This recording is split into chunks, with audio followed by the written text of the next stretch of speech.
Revolting People by Andy Hamilton and Jay Tarses. With Jay Tarses, Jan Ravens, James Fleet, Hugh Dennis, Penelope Nice, Tony Maudsley, Susie Blake, Selina Griffiths, and Andy Hamilton.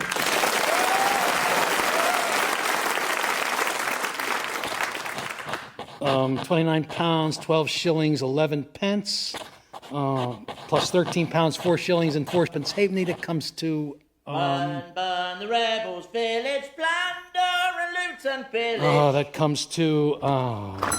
Whip out your dingle stick and... McGurk! What? British authorities require me to billet you in my home, but that doesn't mean I have to listen to songs about your... Dingle stick, sir? Yeah, exactly. Especially when I'm trying to add £29, 12 shillings and 11 pence to £13, 4 shillings and 4 pence halfpenny. That's £42, 17 shillings and threepence halfpenny. How do you do that drunk? You noticed my state of inebriosity, did you? Yeah, sorry about that. But I've been down the tavern celebrating the fact that it's Tuesday. Huh. So nice when these special occasions come around, isn't it? Yeah. Just think it's Wednesday tomorrow, that festive anniversary of the middle of the week. I know, creeps up on you, doesn't it? Yeah. Then before you know it, it's Thursday, the traditional day of thirst.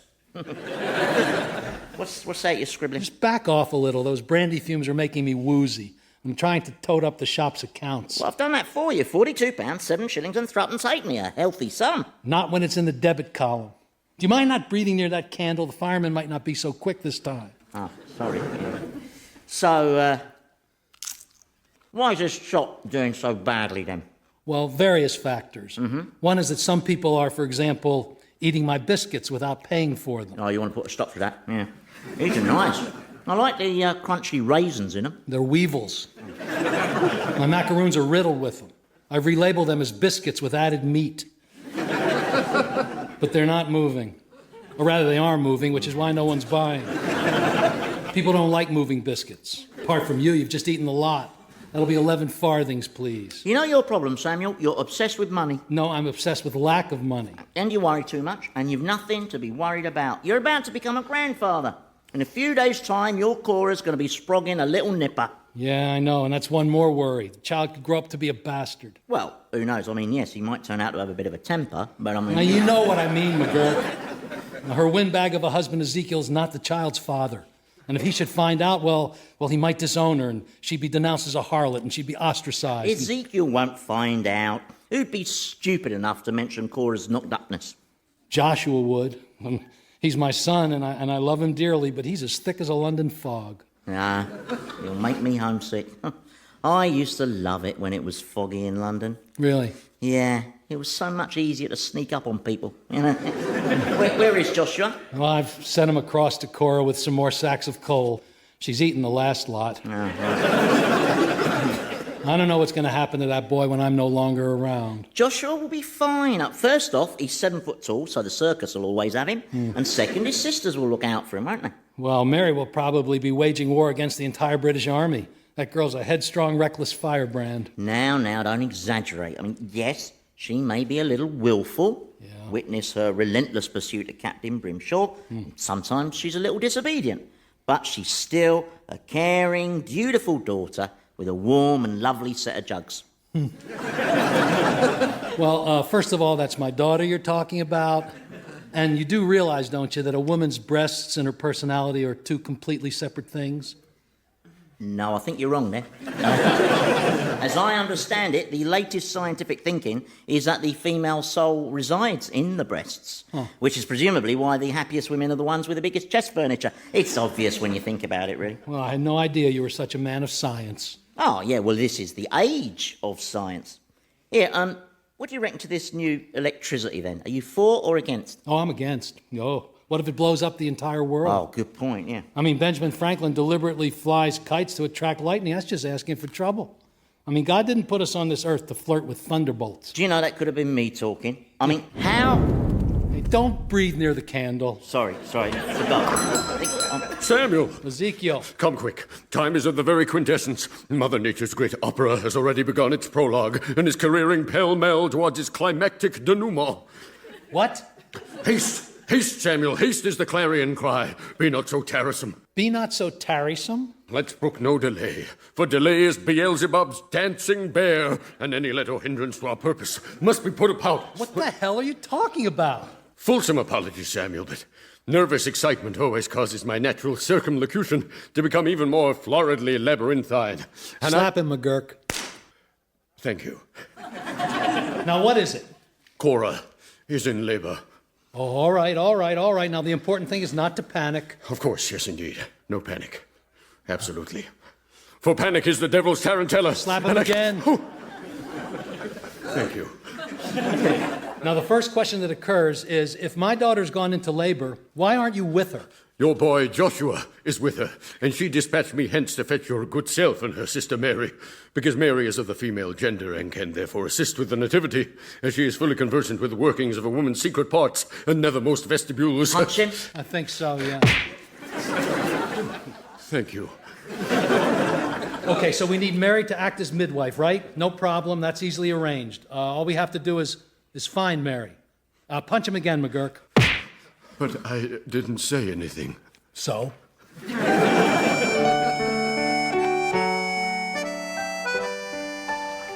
Oh, Walter, look at the moon, the lover's lantern. It shines for us just as it shone for Romeo and Juliet. Has it ever struck you how like Romeo and Juliet we are? Yes, indeed. You an American rebel, me an English captain. Two lovers from opposite sides of a bitter feud, tragically constrained by circumstance. Conquering petty, ignorant social barriers. Fated to be crushed by the wheel of life. But victorious in their devoted service of love. Doomed by the eternal cruelties of society. Yet ecstatically triumphant in the wider sense. We are talking about the same play, aren't we? One where they both end up dead, in coffins. Well, that's the nurse's fault. The woman's an idiot. I suppose, apart from the corpse element, we do resemble those star-crossed lovers. Of course. Although there is one regard in which, so far, we differ from Romeo and Juliet. Can you work out what it is? We're not from Verona? No. Oh, I know. We don't have access to a balcony. Oh, no, you fool. They do it. In a night of passion, they consummate their love many times, in several bouncy ways. I don't remember that bit. It's implicit. We need to transcend to that sublime level, my dearest. Give me your hand. There. Oh, feel how my heart pounds beneath my breast. Yes, well, that be that as it may, Mary, but tempted as I am, I cannot forget that carnal relations outside of marriage is against the Church's teaching, and Oh, damn the Church, and damn marriage! Marriage is a cage. Marriage destroys true love, the true love that makes the blood race. Oh, is your blood not racing, Walter? The speed of my blood is neither here nor there, madam. I am an officer and a gentleman. I must do what I think and feel to be right. My heart says no, my head says no. But your trousers say yes. My trousers are neither here nor there. Walter! Oh, Mary, Ow! What the... Permission to apologise for making your head bleed, sir. How many times must I tell you, Sergeant? Throwing rocks at people is not the appropriate way to get someone's attention. Please, don't blind me with etiquette, sir. This is an emergency. That's right.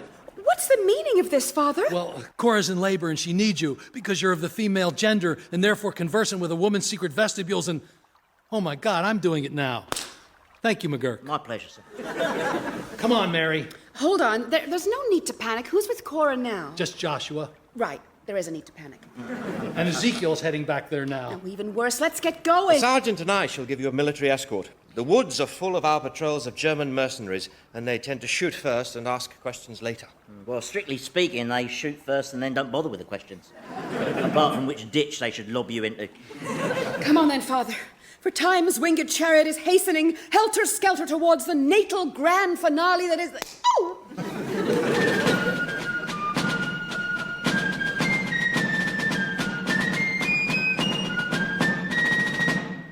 Joshua, what's happening, son? Cora's fine, Father. She's in the house and she's as fine as can be. I mean, every now and then she does that, but otherwise everything's fine. Has the screaming been getting more frequent? Only since Ezekiel went inside to comfort her. Are you all right, son? You look scared. Scared? Why would I be scared? When I'm out hunting in the wilderness, I wrestle grizzly bears, and most times I win. Yes, but wrestling grizzlies is something you understand. Something only you understand. Whereas childbirth is... I'm not scared, all right? And I do understand what's happening. Is she screaming like that to attract the stork, Father? Yeah, that's right, son. That's not strictly... No, it's quicker this way, trust me. Get away from me, you long-winded jackass! The poor woman is delirious. She doesn't even recognize who I am. She's confused me with some long-winded jackass. Someone who blathers, blusters, and prattles like some verbose stiffness of Byzantium, who is renowned for not knowing when to cease his babble. Has anybody got a mallet? Come on, Father, let's go inside and you can help me deliver the baby. Father, Mary, the baby's nearly here.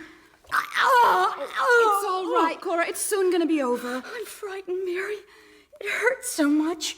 What if I die? Oh, don't be silly. You're not going to die, is she, Father? No. Statistics are definitely in your favor, Cora. The majority of women survive childbirth. I think it may even be as high as 55%. Father, what if in my delirium I let slip the name of the baby's true father, Abraham Smith? What if God punishes me for my adultery and the baby is born with 3 heads? Well, I don't know. We find the money for the hats somehow, I guess. Don't worry. Could you pass me that towel, Father, so I can mop Cora's brow while you soothe her anxieties? I keep having these visions. A little while back, I even imagined Mother was looking at me through that window. I wonder where she is now. I don't. The day she walked out on me, I lost all interest in her. Let's hope you're a better mother than she was.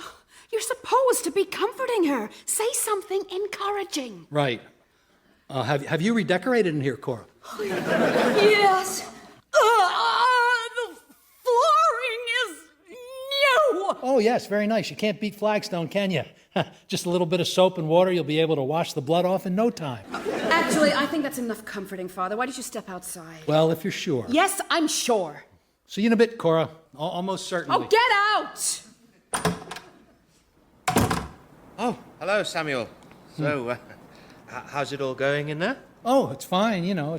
I've just been offering reassurance. It's all this anticipation I can't stand.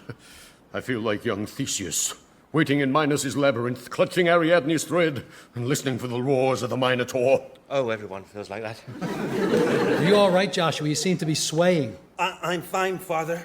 Well, we don't want you fainting and falling over. Not in the avalanche season.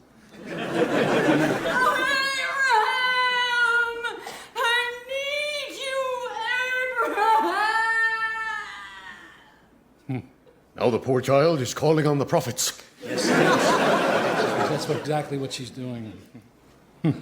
So, what do you reckon about this electricity stuff, then? Oh, I'm against. Me too. I think it's changed the weather. Yes, it's tampering with nature. These scientists are but Satan's stooges. But wouldn't it be wonderful if man could learn to harness electricity to light and heat his world? That is so cute. I think I better go and make sure McGurk hasn't been murdered by German people. I could do that. No, let me. You might have trouble finding McGurk. I don't think so. I'll just follow the smell.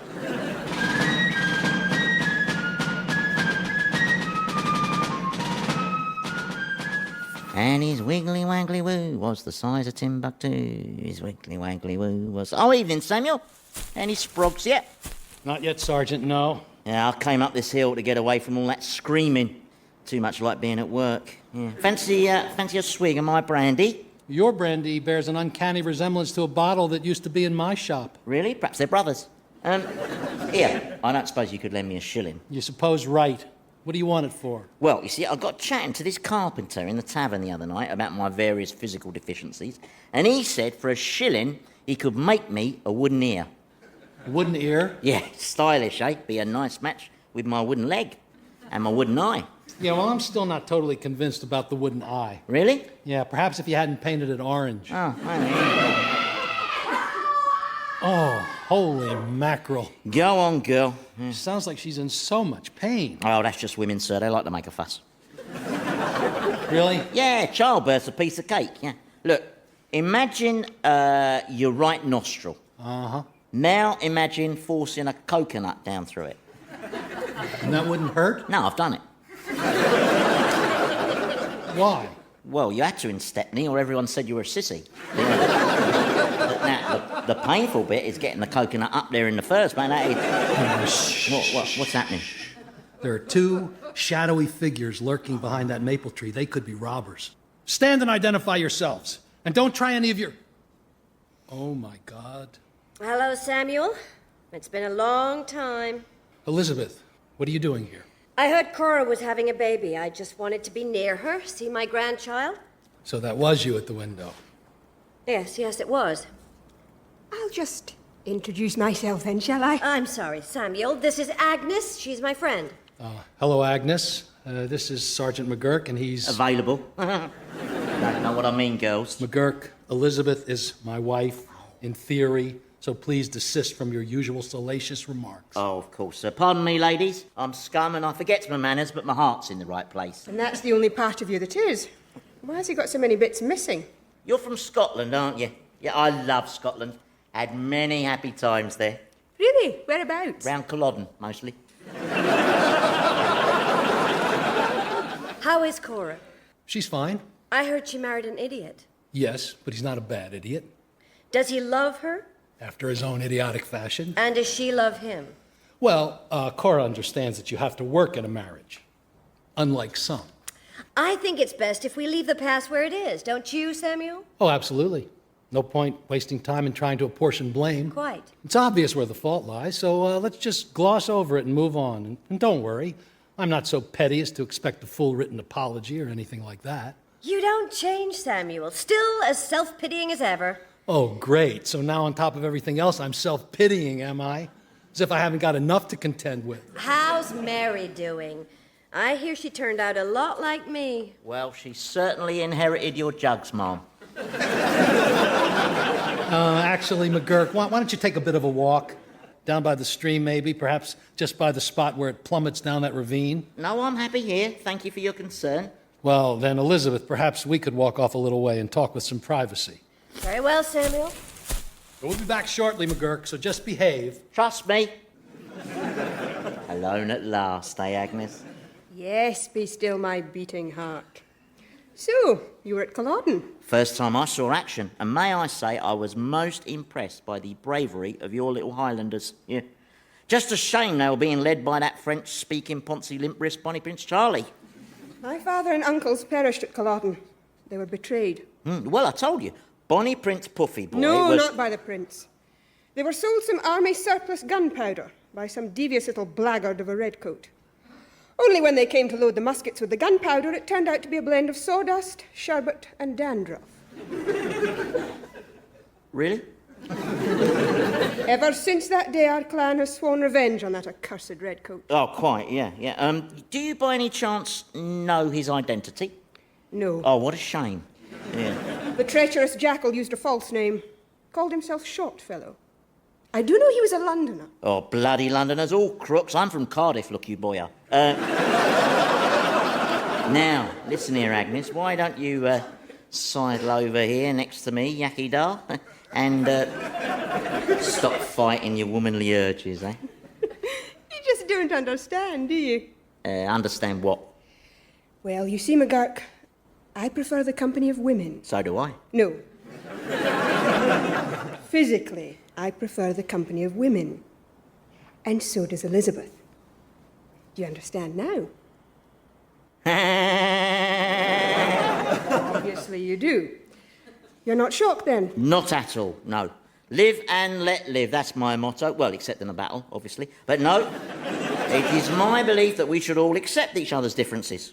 That's a very refreshing attitude. Well, why not? I mean, if two women who have strong feelings for each other want to experience the ultimate intimacy, then where's the harm? That's right. And if in private they choose to disrobe and engage in various acts of love, why shouldn't that be allowed? Absolutely. And if a lonely redcoat wants to watch, then that should be allowed as well. The answer's no, McGurk. I'd pay good money. I said no. It wouldn't be for my personal pleasure, it'd be to widen my education. Once again, no. Are you sure that you prefer the company of women? I mean, perhaps it's just that you haven't found the right man. Do you know, you're right. The scales have finally fallen from my eyes. I realise now that all these years what I've really been pining for is a one-legged, one-armed, one-eared midget with an orange eye.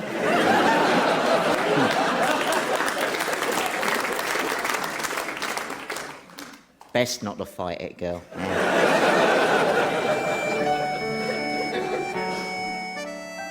So, how long were you and Agnes thinking of hanging around? Not very long, presumably. Not that long, no. And this Agnes, she's your special friend, is she? My special friend? Yeah, you know, your nighttime friend. Yes, she is. But she's not the nighttime friend you left me for 18 years ago, is she? No. So what happened to her?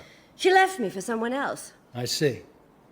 Well, an embittered man might say, serves you right now, you know what it feels like, you cow, but fortunately, I'm much bigger than that. Listen, I'm not proud walking out on the children, but the truth is some women are not made to be wives and mothers. And if only I hadn't conceived on those 3 nights when you caught me off guard when I was trying to read, and if only you hadn't been as fertile as Mesopotamia, then we would never have ended up in such a pitiful mess. Mesopotamia, huh? Oh, dear, I remember that. Joshua was the worst. Yeah. Such a gigantic baby. Poor Joshua. I never cuddled him as much as I should have. No, no one cuddled him. Only the blacksmith could lift him. Does he ever ask about his mother? We try to steer clear of you as a topic. Tends to make him a bit emotional. Next thing you know, he's out in the forest uprooting pine trees. Oh, I see. Well, I'd best be getting back to Cora, I suppose. Do you and Agnes have far to go? We live about 40 miles upriver, deep in the woods. As far as the locals are concerned, we're a pair of reclusive sisters who hold hands a lot. I see. And what about you? Have you got anyone? Well, I'm certainly not lonely in the nighttime area, if that's what you're implying. No. Now, there have been women, lots of women, 312 women, approximately. And no men, by the way. Right, well, I'm very pleased for you. Thank you. Now, I'm sorry, but I really must be getting back. Look, Samuel, please. I just want to ask you... McGurk, come on, it's time for us to get back. Oh, must we? Me and Agnes are getting on like a croft on fire. Here, repeat what you just told me. Go on. I said that you are undoubtedly the most repulsive, depraved human being I'd ever encountered, and that just being near you makes me want to heave my guts up. What a little tease, eh? Why have you got your shirt off? He wanted to show me his tattoo. Oh, yes, Nell Gwyn and the Dwarves. It's obscene. No, it only turns obscene when I flex my... Hey, McGurk, put your shirt on. Let's get going. Samuel. I know what you're going to ask me, Elizabeth, and the answer is no. You can't just swan back into all our lives. Think of all the emotion that it'd stir up, especially for Joshua. Wouldn't be fair on him, wouldn't be fair on us. And it wouldn't be fair on the pine trees. So the answer is no. You don't have the moral right to say what's fair. I won't be lectured on morality by a, well, what's the word for what you two do? There should be a word. How about licky? I didn't ask you to think one up. Anyway, that's 2 words. Well, just trying to help, wasn't I? Samuel, just one look at the baby, please. And how do we achieve that? The moment the kids set eyes on you, it just trigger all sorts of emotional chaos. How do we avoid that, huh? Tell me how. Listen, you arrogant piece of... No, Agnes, no. I'm afraid he's probably right. Come on, McGurk. If there's any way I could... I said, come on, McGurk. All right. When you've only got one arm, doing up your buttons is very different. Perhaps you could help me, Agnes. No, I'm sorry. That would involve touching you. All right, look, I'm going. You can catch me up. Well, ladies, I'd best be taking my leave. Agnes, I'd like to take the privilege of calling on you one day, but I don't know where you live. No, you don't, do you? Oh, congratulations, Lizzie. You're a grandmother. Yes. Well, been nice meeting you 2 girls, and just remember I pay good money. Just go, McGurk.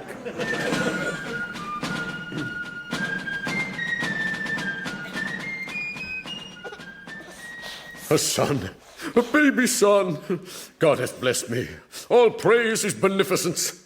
Would you like to hold him, Ezekiel? No, dearest, that's woman's work. Oh, isn't he handsome? With his dimpled little cheeks, tiny little fingers, bright red hair. Yes, so he has. Do you know he's the first red-haired person to be born into my family? Is that right? Have you considered a name yet? Well, we Spriggs are always named after characters in the Bible, apart from Auntie Daffodil, whose christening was ruined by that drunken priest. How about one of the prophets? I know. How about Abraham? Well, Abraham was a great prophet, Joshua, but I've always felt that Abraham's an ugly, clumsy-sounding name. Very, Definitely. very. How about Isaiah? Oh, yes, Isaiah. Or Nehemiah. Or Solomon. Or Judas. Judas. Yeah. The betrayer of Christ. Oh, people make too much of all that, yeah. He was just a little fella trying to make a few bob. Of course, we could select a name with regal connections. George, perhaps, after His Majesty. Absolutely not. My nephew's going to grow up a free man in a free America, free from tyranny's yoke, not the subject of some despotic German pusshead. Mary, I must protest at those seditious remarks and administer a formal warning. I love it when you admonish me. Do it again. Stop it, Mary. May I hold the baby, Cora? Of course, Father. Just don't let Sergeant McGurk breathe on him. All right. I've got you, little fella. There you go. Father, why are you taking the baby to the window? I'm just showing him to the world at large, Cora, so they can see how beautiful my grandson is. What about if we named him after a virtue like capability? Or endeavor. Or perseverance. Or tidiness. Please, Joshua, just be quiet. But I like tidiness. Tidiness is not a name. Nice gesture, Samuel, showing the baby to the world. They're up there on the hill, see? Oh, yeah. That Agnes fancies me so much. She said you make her want to vomit. Oh, that's just part of the dance. Incidentally, McGurk, it goes without saying that everything you heard was not to be repeated, especially the stuff about my wife being a practitioner of the love that doesn't have a name yet. If that were to get out, well, it would bring shame and disgrace for... What sort of bloke do you take me for, eh? What, do you imagine I'm the kind of bloke who would say, exploit knowing a shameful secret and then use it to his own advantage? Is that what you think of me? Well, no, but My lips are sealed. Thank you. Sealed tight. Good. Though my tongue's been known to slip. On what? Ooh, on the banana skin of life, I suppose. Well, tell me then, do you reckon a month's supply of free brandy might stop this involuntary tongue slippage? Well, it's got to be worth a try, hasn't it? So, I've got it. The perfect name. Go on. It's biblical. Good. And regal. Oh, better still. It's Herod.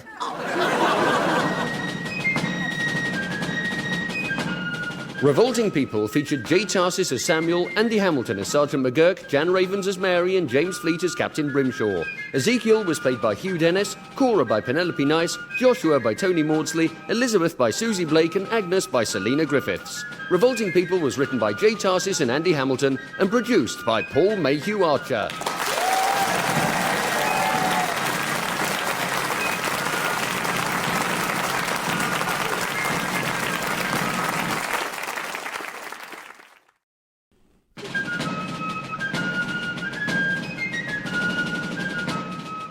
Revolting People by Andy Hamilton and J. Tarses, with J. Tarses, Jan Ravens, James Fleet, Hugh Dennis, Penelope Nice, Tony Maudsley, Susie Blake, Selina Griffiths, Michael Fenton Stevens, and Andy Hamilton. Oh, splashing in the tubby with the niggle-naggle knot, scrubbing up and dangling with the snaggle-baggle pop. Up pops me popper, whoops goes me watch, diddle goes the piddle in the middle of me rod. All together now, splashing in the... Enough, McGurk. What? There's no singing in the bathhouse. Just sit quietly in your tub there. I'll sit here in mine, and you try and get clean. Sorry, sir. Yes, sir. Could you pass the soap? You need more than soap. You need a rake. Yeah, well, it's been a while between cleansings for me. July 17th, then November the 3rd, are the traditional hygiene days in the King's Army. In the meantime, I've built me up quite a nice coating of grime, as you can imagine. I don't have to imagine. I can see it. All the drowned lice floating there on the surface. Yeah, with respect, sir, you calls them lice, I calls them company.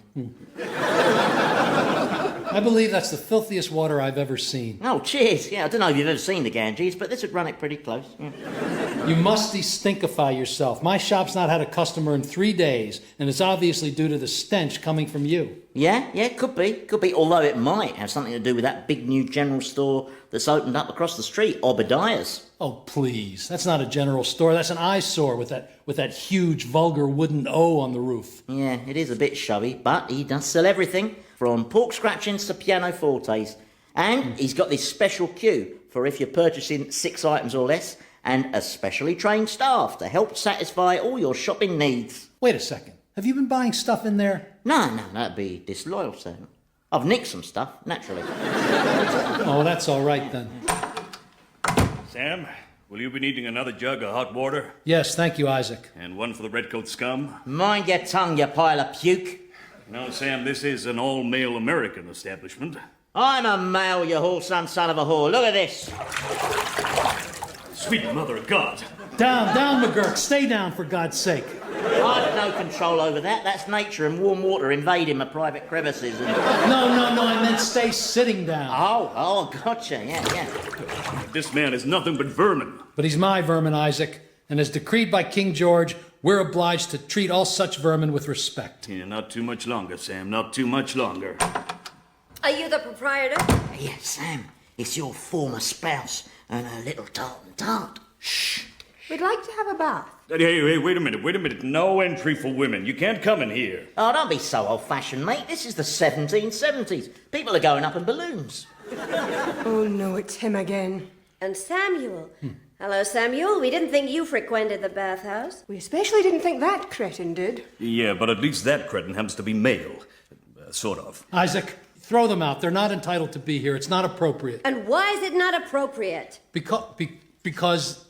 Well, tell him, Isaac. It's your bathhouse. There's a rule. Yes. Yeah, and rules are rules. That's right. Yeah, and it's probably in the Bible somewhere. So I'm afraid you have to depart forthwith. Right. In that case, I'm afraid you leave us no alternative but to buy your bathhouse. I beg your pardon. Write him a check, Agnes.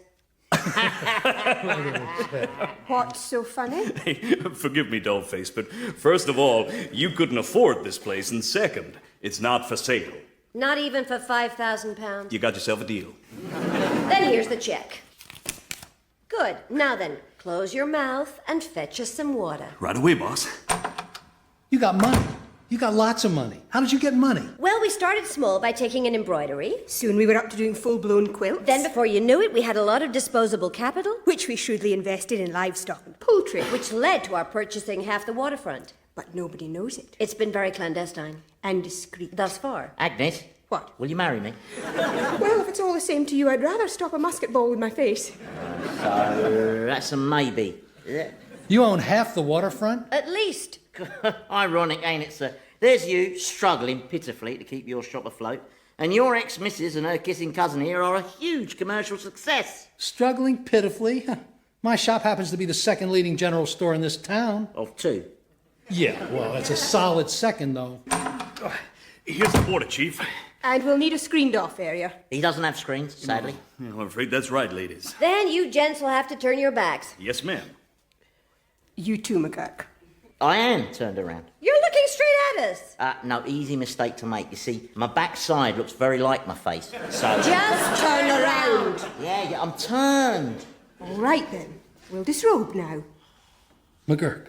Yeah? Where'd you get that little mirror? He's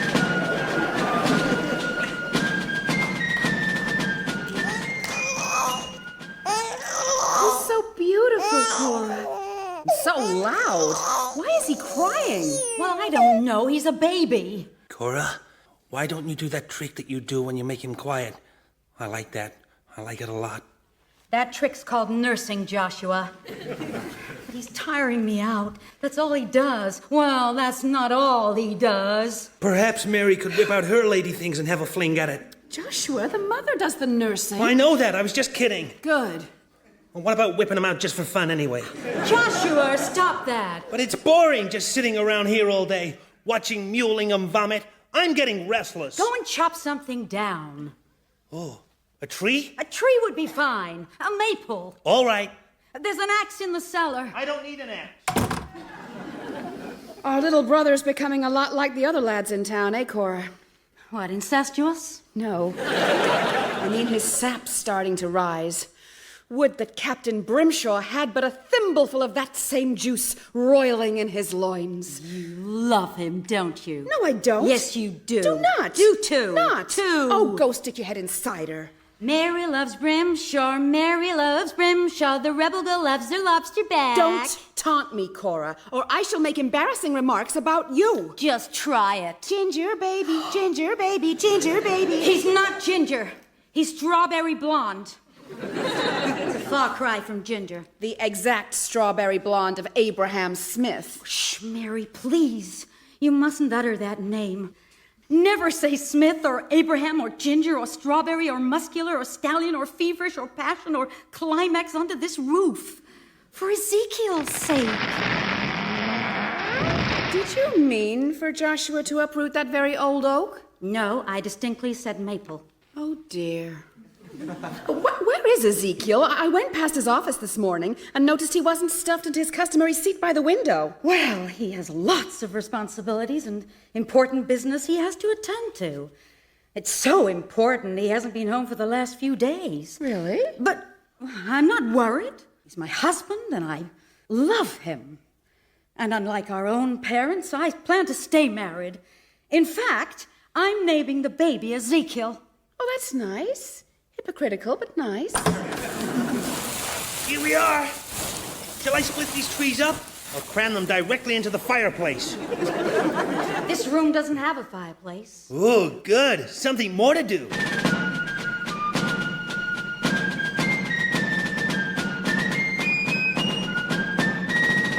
I hope I find a bear, and if I find it fair, I'll give it a wink and we'll have a drink. We'll just take things from there with a yo, oh, and oh, whoa. Who's that up there in that mulberry tree? Oh, don't shoot. I'm a squirrel. Ezekiel Spriggs, is that you? No, I'm a squirrel. Go away. All right up there. I'm quite content, thank you. Happier than the phalanx of Thessalonican phaetons after pillaging the baths of Caracalla. Well, succinctly put, sir, yep. I can't help notice your eyes are bleary and your face is covered with stubble. Yes, it's a new fashionable look I glimpsed in a journal. The wild-eyed, slobbering madmen review. Shouldn't you be doing your important job as Grand Assistant Walloon at the office of Doohickey or whatever? I mean, rather than sitting up in a tree? Oh, as I thought, something's amiss. The Office of Weights and Measures have informed me my services are no longer necessary. Oh, they fired you? No. They just explained to me that circumstances dictated that my tenure had been summarily terminated. They fired you? They merely made me cognizant of the fact that my employment opportunity had been minimized by vertical budgetary restrictions. So you were fired? They said my fulsome responsibility had taken a sudden downward spiral and... Oh, but you're a tiring puff bag? Yes, they said that as well. All right. I know. On the one hand, you pity me, while at the same time you feel the same sort of revulsion that Perseus must have felt as he rode his winged horse Pegasus towards the gawping maw of the snaky-locked Medusa. Oh, shut up, you bloated mule. I can't. I disgust myself. Now that I'm redundant, I shall be unmasked as a charlatan. People will snigger behind my back and point at me and hurl jibes and cause me shame with their constant hyperbole and ridicule. And not unlike Sisyphus, I too will be rolling the stone of derision up the steep hill of shame. Somebody pass me the hemlock. Nobody knows about this, so I'm relying on your discretion, Sergeant. Ah, right. Well, I do my best, but alas, I have a loose tongue, you see, which renders me prone to moments of unfortunate blurtage. Well, you must curb your blurtage, sir, in this case. Tricky. I suppose you could always buy my silence. How much is your silence? Tuppence a day, yeah. Threepence at weekends, and that's discount silence because I knows you. Would you like a receipt? Very well. But I consider this to be most expensive silence. Well, I'm just a poor soldier, sir. I have to provide for my old age. Don't you have some form of pension? Well, I do now.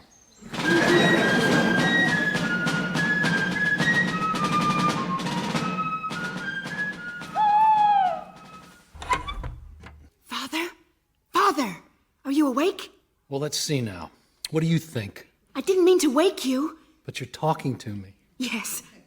Have you noticed we haven't had a decent father-daughter chat lately? We've never had a decent father-daughter chat. Oh, well, it's time to remedy that. Is it? How have you been, Father? It's 3:30 in the morning. No, it's 3:15. At 3:30, some friends of mine are going to paint their faces and hurl various forms of fruit through the windows of a shop owned by an English sympathizer. Which shop? Obadiah's. Oh, but that's morally wrong, Mary. It's intimidation. I feel honor-bound to warn him. Really? Mm-hmm. I couldn't take advantage of my rival's misfortune like that, even though I'm sure you could probably come up with lots of convincing reasons why I should stand by and do nothing. Well, go on then. Well, you must do as you see fit, Father. Yes, I know, but I like to hear both sides of an argument before I take action. Well, warn him if you must. But if the attack is thwarted tonight, it will simply be repeated another night. Good enough for me. Now, the point is, I need you to take Sergeant McGurk out to the barn and get him pickled so he doesn't interfere with our lads. I don't understand the phrase, get him pickled. He's in a constant state of piculosity. Is he in the barn? Under a goat, last I saw him, but clean as a whistle. Well, then you must go out there and keep him out of the way. Meanwhile, I'll deal with Captain Brimshaw. You wearing perfume, Mary? Certainly not. Yes, you are. No, just deal with McGurk.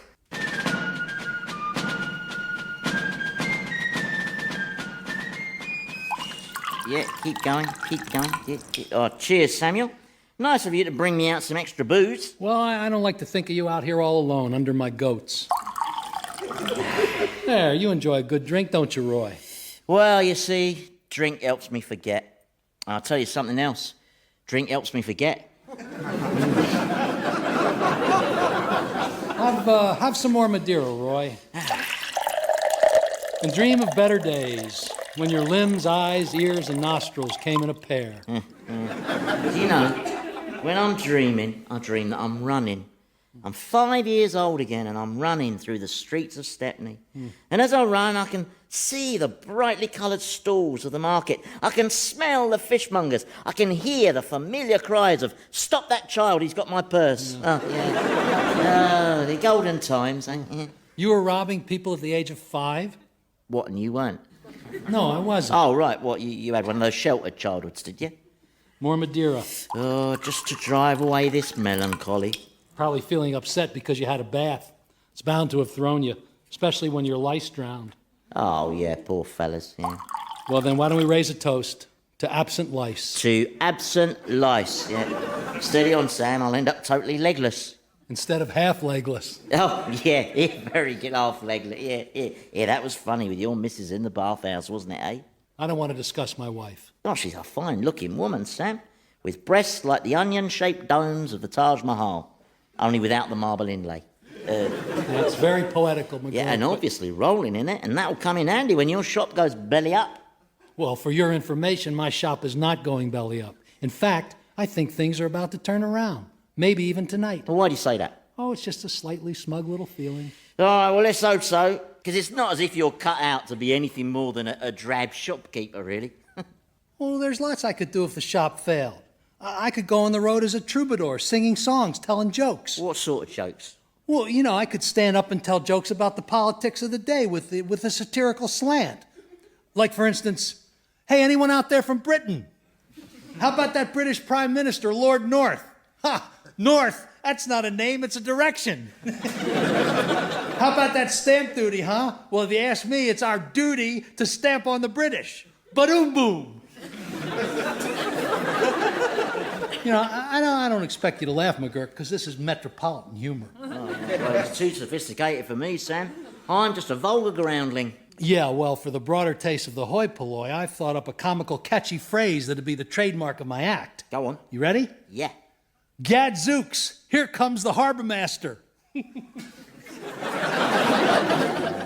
That's not funny. Well, not yet it isn't. You have to hear it thousands of times. Oh, right. And then it becomes hilarious. Oh, I see. And before you know it, everybody's saying, Gadzooks, here comes the harbour master, and they're falling about. Oh, right, yeah. Why? They just will. Oh, right. But what happens when this harbour master turns up? He doesn't. See, the joke is, there is no harbour master.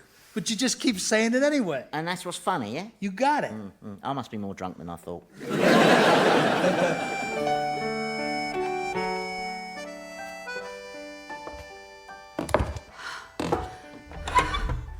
Halt! Who goes there?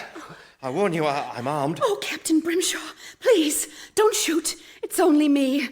I must have taken a wrong turning walking in my sleep after perfuming myself, then accidentally blundered into your bedchamber. Well, that happens. The night plays tricks? Yes, I'm disorientated and dizzy. I'd best lie down on this bed, next to you. Shall I now lead you back to the safety of your own room? Oh, I feel quite safe here, Walter. Safer still if I could snuggle closer. this. Oh, please, Mary, not again. You torture me with your hot blood. But can't you feel your own? Percolating, steaming, threatening to explode? But we must wait. For both our sakes, for the Bible's sake. They were banging each other senseless in the Bible, Walter. Virtually pages and pages of knowing and begetting. Nevertheless, madam, consummation must not be taken lightly. Oh, think you I take this lightly? The point is I can stand it no longer. I'm on fire for you, Walter. But I'm a soldier, Mary, of the King's army, and technically you're the enemy, and I'm on duty. From the bunching of the bedclothes, I can see you're at attention. That's merely the night playing tricks again. Walter, I know you find me the most attractive hellion you've ever seen. Mary, you are certainly one of the loveliest colonials on the planet, but still I And can you notice how my youthful bosom heaves and gyrates for you? Yes, I was noticing that. Even in the dark.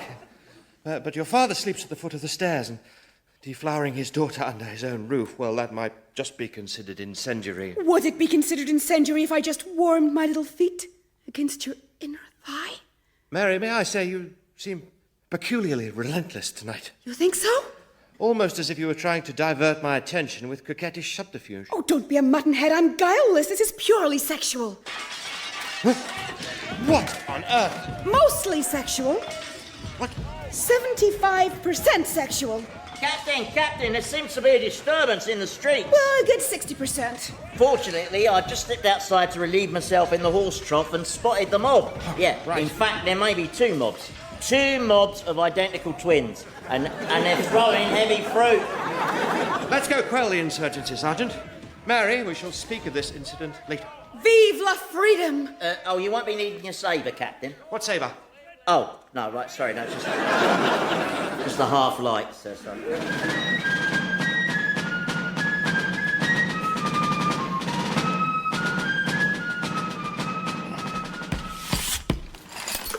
Oh, look at all this glass. They've wrecked my shop. I hope it was just bad aim and that I wasn't the intended target. Mary's renegades are so stupid. They should know the fruit curves. How could they confuse my shop with Obadiah's? Look over there at the big wooden O and that ostentatious long line of customers. I'd have fought off the mob, Father, if I'd been awake. But I was spent from felling trees and digging fireplaces, and hard asleep dreaming weird boy dreams. That's excellent hammering, Joshua, except you've got our tasteful, subtle sign placed a little high. It's right at my eye line, Father. Yes, but the normal Baltimorean's not 7 feet tall. You're saying I should lower it? Yeah, a smidgen, son. Bunch of smidgens. Very well. And just a suggestion, you might try a hammer instead of your forehead. Oh, yeah. Shall I go inside and fetch you a hammer, son? All right, Father. And perhaps a nail. Does each day hold new, fresh hell for me?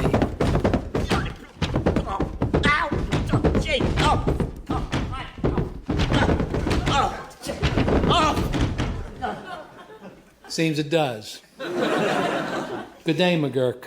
It's a bit of a fool there. Same to you, Gov. Top of the morning. Could you help me to my foot?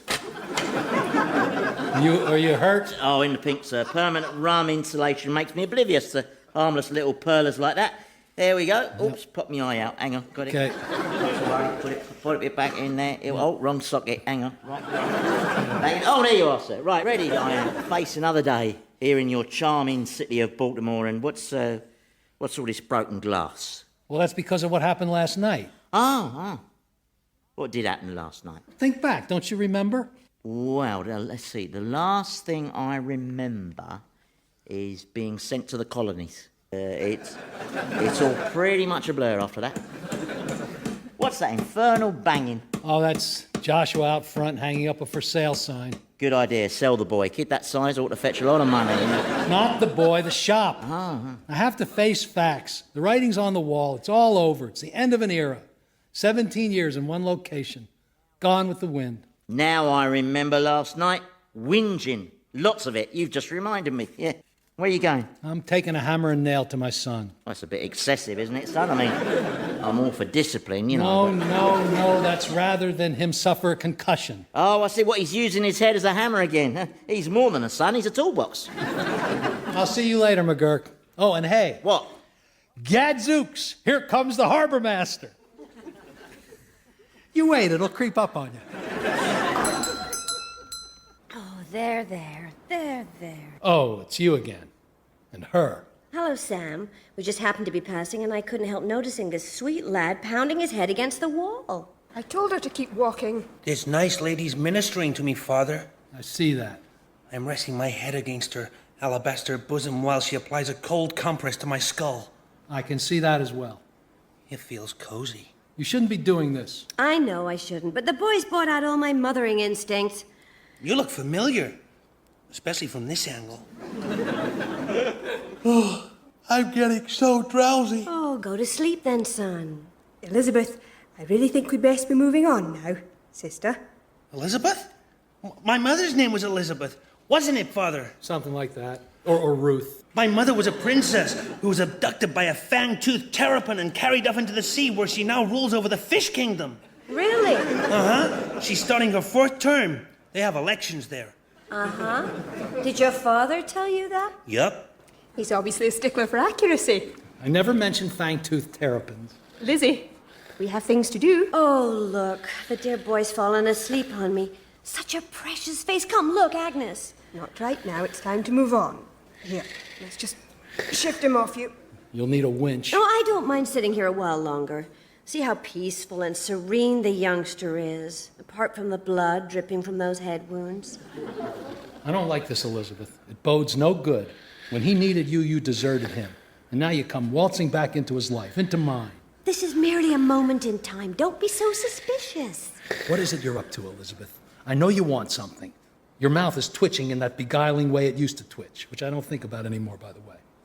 I've been watching your shop, Samuel. It seems to be struggling. Aha! We'd like to take over your shop. Aha! We'd offer you a fair price. Aha! Aha what? Why not sell it to us? We'd make a success of it in return for which... Aha! Again the aha. There's always another boot to drop where you come from. It's a simple boot, barely a slipper. I'd like to see my children sometime. All my children and my grandchildren. They don't have to know who I am, but I get to see them. Oh, so now they're yours, are they? Were they yours growing up during their difficult phases when the birds had to be explained to them, as well as the bees and other insects? Where were you then, huh? I was watching from afar.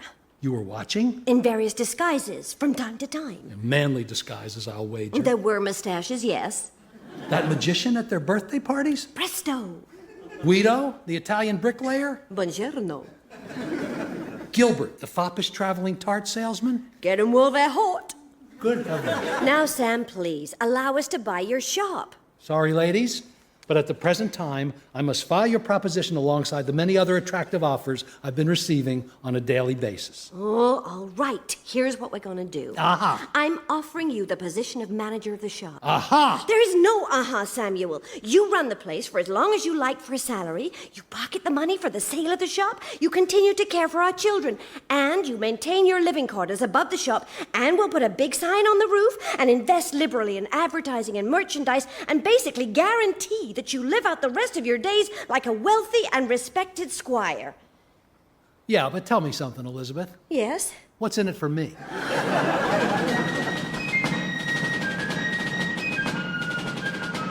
Revolting People featured Jay Tarses as Samuel, Andy Hamilton as Sergeant McGurk, Jan Ravens as Mary, and James Fleet as Captain Brimshaw. Ezekiel was played by Hugh Dennis, Cora by Penelope Nice, Joshua by Tony Maudsley, Elizabeth by Susie Blake, Agnes by Selina Griffiths, and Isaac by Michael Fenton Stevens. Revolting People was written by Jay Tarses and Andy Hamilton and produced by Paul Mayhew-Archer.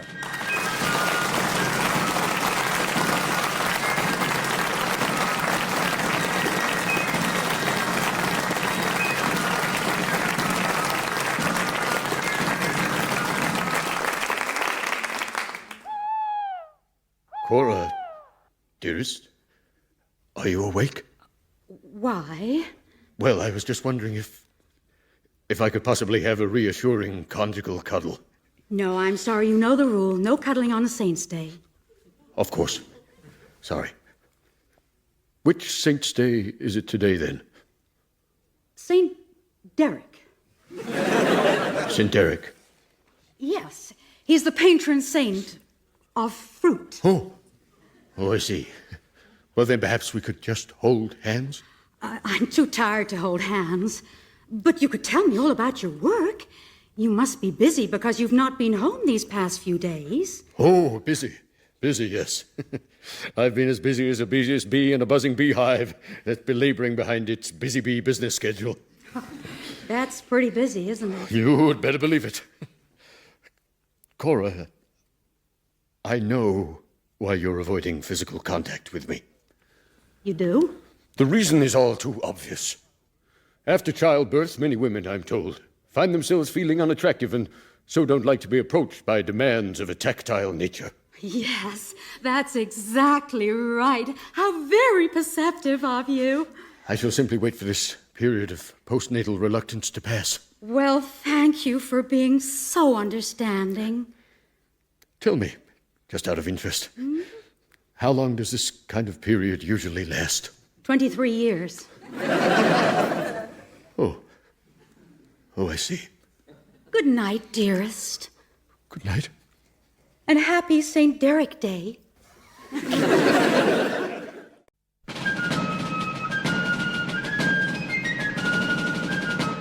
Revolting People by Andy Hamilton and Jay Tarses. With Jay Tarses, Jan Ravens, James Fleet, Hugh Dennis, Penelope Nice, Tony Maudsley, Susie Blake, and Andy Hamilton.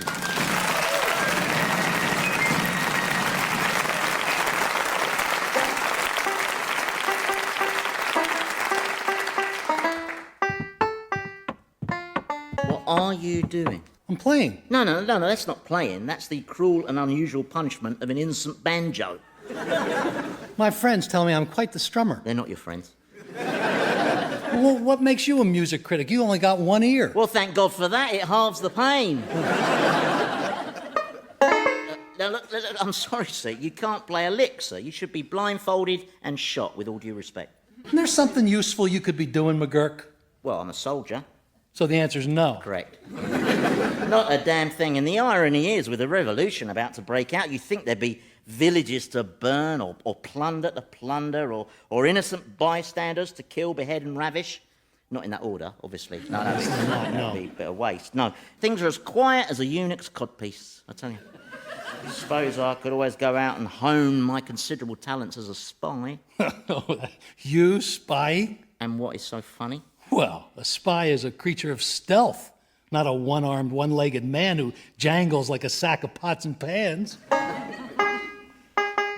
Now, if you'll excuse me, I would like to continue with my magic fingers because I'm thinking of packing up my troubles and going on the road as a touring vagabond minstrel.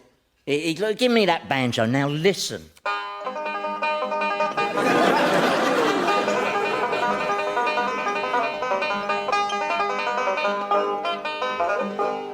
Hey!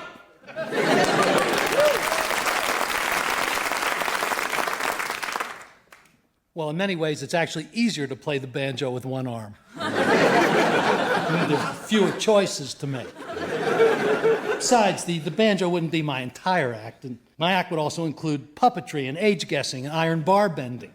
You can't bend iron. Well, Joshua Ken often does. You've seen the church railings. Yeah. Begging your pardon, sir, but wouldn't it just be a lot easier to take that generous offer from your wife and her little Highland lassie bed muffin? You mean to buy my shop and then pay me to manage it? Yeah. You call that generous? Are you insane? Oh, yeah, what was I thinking of? I forgot about the constant demand for iron bending and hand puppets. Yeah. And age guessing. Don't forget age guessing. Oh. For example, you're 42, right? Wrong. Well, that's why it's called guessing. And therein lies the excitement. You've been at the hemp again, haven't you, sir? And as regards Elizabeth's laughable offer, there's also the matter of pride, Sergeant. Samuel Oliphant will not quiver under someone's thumb, a mere chattel, shackled and yoked like a woman? Exactly. Oh. You know, I was yoked in much the same manner back in the late 60s by a very grateful and semi-attractive widow. Huh. Let's call her Inez Di Stefano. I believe she had some Italian or Spanish blood in her, which could account for the shrieking. It wasn't the worst time of my life, Sam. Lots of stunts and experimentation involving chandeliers and pulleys. Did I feel used? Yes. Did I hurt myself? Yes. Could I look at myself in the mirror? No, but then I never could.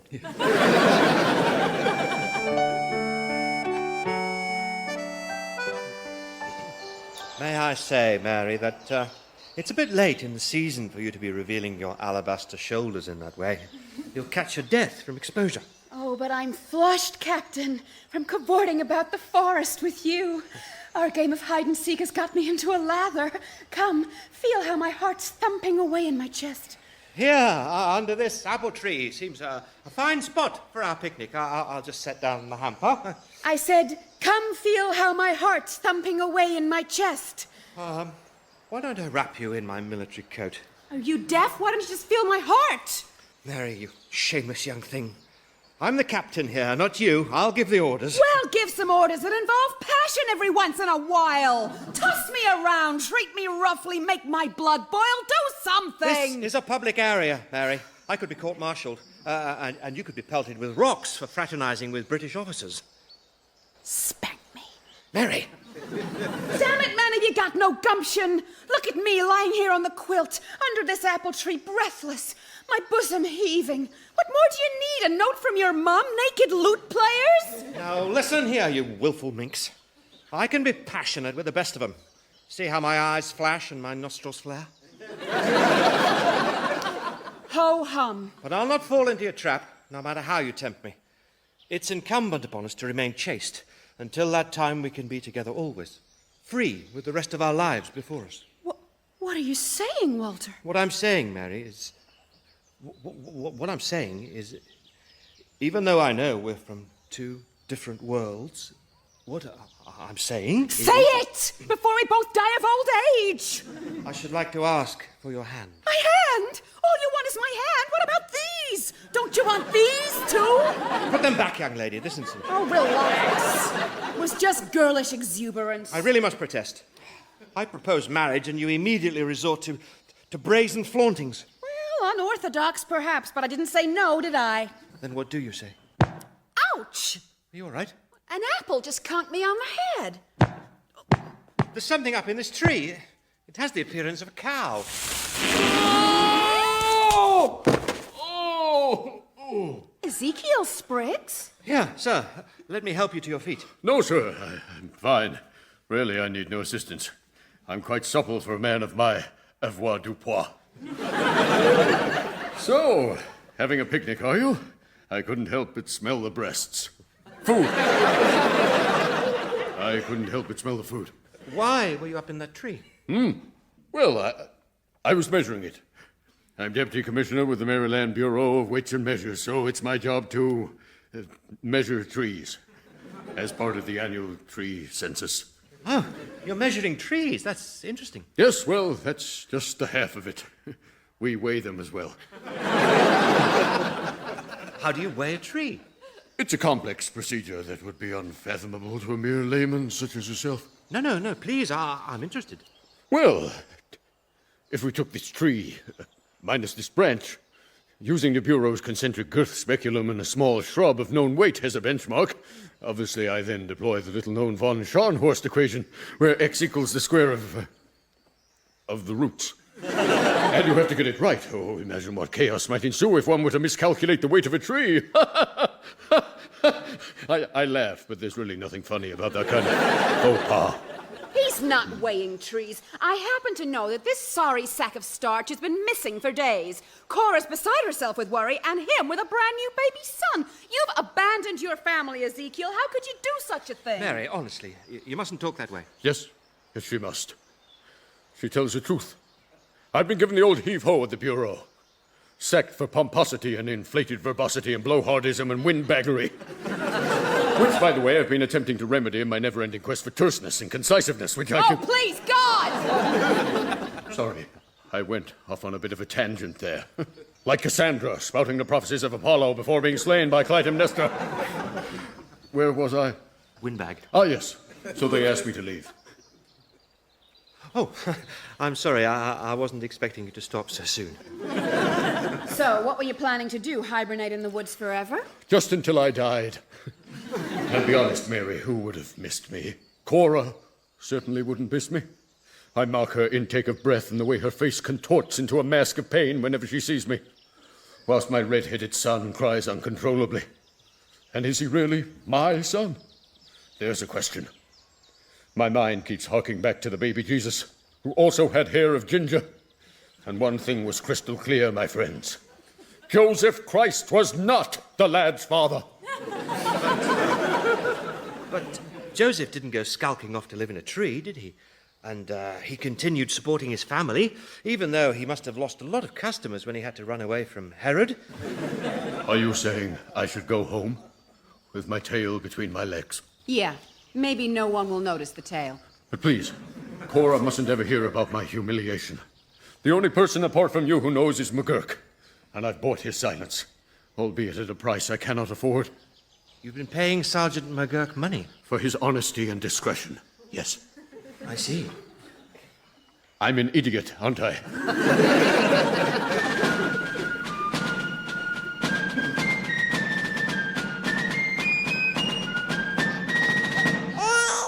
Got a nice, strong cry, hasn't he? And constant. Perhaps he needs to be taken outdoors. What, and beaten like a rug? No, Cora, for some fresh air. And who would take him? Well, you would, Cora. You're his mother, after all. Can't you see I'm bedridden, Father? I've just given birth. Weeks ago, dear. Oh, this baby made me look so fat. Look at me. I'll have to go on one of those special eating regimes. There's this new one where you can eat as much as you want, when you want, provided you only eat carrots. It's very popular. Yeah, I know. The town is full of orange women. Or I could try the regime I used last fall. The one where I ate nothing but cabbage, sprouts, and beans for 3 months. Do you remember that one? All of Baltimore remembers that one. Oh, no. Listen to him. What am I going to do? And now winter coming and my husband's gone off, I don't know where, so I'm left all alone to raise this creature with no servants. Servants? I was promised servants by Ezekiel, as befitting our station, he said. Well, did you just refer to your son as a creature? Well, look at him. Well, I think he's a beautiful boy. He's my grandson, Cora. What is wrong with you? I want servants who curtsy and bring me tea. Look here, Cora, you'll just have to get out of bed and take some responsibility. You're not the first person who's been abandoned with an infant to raise. What if you had 3 infants like I did? And I suppose you're proud of the job you did raising us. I did my best. And look how we turned out. A slut, a harridan, and a nitwit. Which is the harridan? Mary. Making you the nitwit. No. Joshua's the nitwit. I'm the slut. Well, those are strong words. Personally, I go for trollop, hothead, and oaf. All of whom I love, all of whom are trying to find the answer for themselves in this topsy-turvy world, as am I. Which brings me to a question. What? How old would you guess I am? 54. Perfect. Excellent. How would you feel about heading south then? Performing mimes and tricks and guessing people's ages. You, me, Joshua, the baby? Because it seems as if the shop might be going belly up. And America's going to be awash in a terrible war. But down south, beyond the Carolinas, we'd be safe among the simple, retarded people of Florida. Sounds like fun, huh? Oh, God, Father. All right, no hurry on that. Just give it some thought. Hi! Am I in time for the breastfeeding? Joshua, you've knocked the door down again. Oh, sorry. I have my nose in this book. In a book? Come on, the baby's crying. He's hungry. Go to it, Cora. I have nothing left to give him, Joshua. Oh, yeah. That's in my book. What? Let me see that book, Joshua. It's my first book, Father. When Cows Dry Up. Certainly done right for the classics. But he's actually reading, Cora. Nitwit, I think not. Look at him, poring over a textbook. I got to thinking, Father, why can't we learn more about ourselves as human beings by studying the inner workings of our animal friends? After all, we're all living things under God's heaven. Joshua, you've had an epiphany. Oh, yeah, sorry. That happens sometimes when I get excited. Well, I'm proud of you, son. Don't get carried away, Father. Remember, this is the boy who came over to stare at his sister's breasts. Yeah, but look here, this is a scholarly medical journal. And praise the Lord, son, you're actually reading it. Yeah, every single word, apart from the ones with these funny shapes. We call them letters. Yeah, I shy away from those. It smells like the baby's had an epiphany, too. A great big one.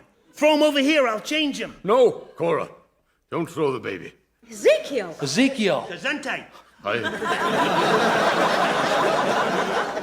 I would have knocked, but there's no door. Sorry. But I don't need to knock because I live here, don't I? And Where the hell you been?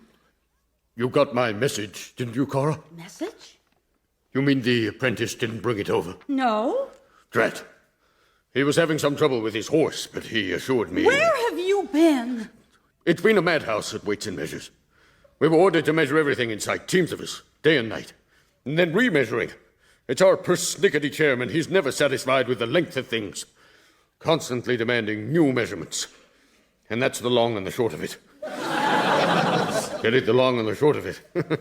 long and... Is there dinner then, my dearest? Why don't you ask the servant to make you dinner? Joshua, perhaps we should be running along. Leave these two newlyweds to themselves. Aw, gee, just when she's about to tear his head off. You got some reading to do anyway. Oh, no, look, this page has got a smudge on it. That's called an E, son. Now, Cora, by your furrowed brow and by your face twisted into that vinegary snarl, I take it you're angry about something. Angry and frightened. Well, I thought you'd met your doom or found someone else. And that actually mattered to you? God help me. I missed you, Ezekiel. What? Yes, in a strange way. It's true. Oh, heaven bless me. This is but an answer to my fervent prayers. I suddenly feel like John Davies, who, seeking the Northwest Passage, clarified much of the Arctic geography north of Labrador and discovered the Falkland Islands. But unlike Davies, who died in the East Indies fighting Japanese pirates, I'm finding new life in the welcoming declaration of my beloved. Good analogy, husband. Will you kiss me hello, then? No, I'm still too weak from childbirth. Oh, how about a smile?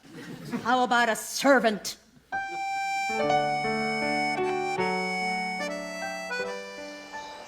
Well, now evening's approaching and it's getting cold and our whole picnic is ruined. And you still haven't given me your answer vis-a-vis marriage. And you still haven't tried to vis-a-vis ravage me. Don't you understand that my restraint is because of my respect for your honor? And don't you understand that sweets needs be tasted ere they're purchased?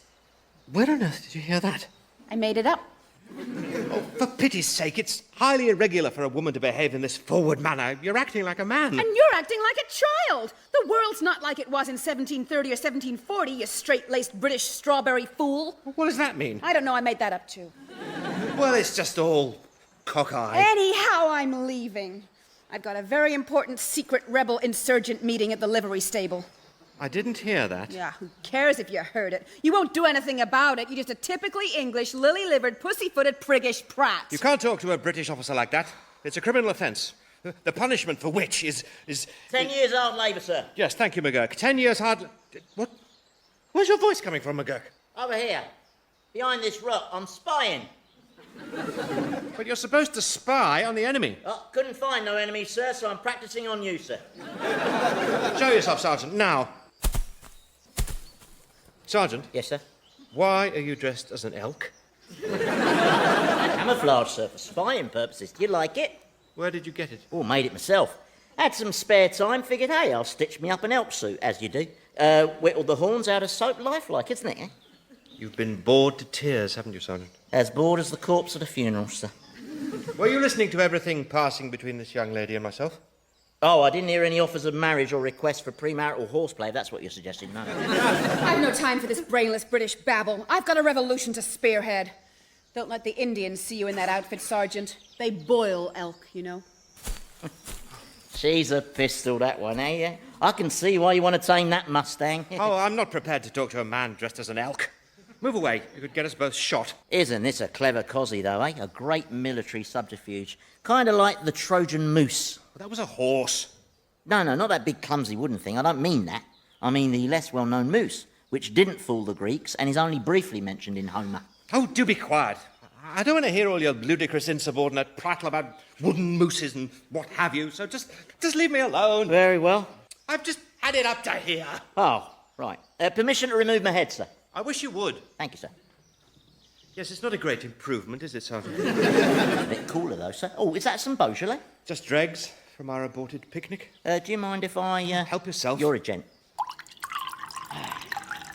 This is the strangest command. Being sent here to the colonies to fight people with whom I have no quarrel. living in the house of the enemy and then falling madly in love with his hellcat daughter who's begging me to deflower her. Ain't ours to reason why, sir. Breeze, sir? I'm fine. Should I have done the deed then, as she persisted? Are you serious, sir? Oh, why am I seeking the counsel of a vulgar roustabout brigand like you? Avast, you'd say. Rip off her bodice and storm her petticoats. Oh, I'd never say avast, sir. That's pirate talk. Cracker, sir? No. Women, eh? Huh. Do you want to know what I would do in a situation like this? As pertains to Mary? It pretty much pertains to all of them, sir, but it's got to be done with the utmost finesse. Finesse. Right, I get you. I'd appear in the dead of night dressed in this elk outfit. I'd do a rude mating dance outside her window, bellowing guttural noises and pawing at the turf. Then I'd void myself to mark my territory. Then I'd swing through her window, preferably an open one, on a vine. Then I'd blindfold her and shackle her arms to the bed frame. Then I'd pour a warm vanilla sauce over her. Then, and only then, I'd turn loose the cats. Good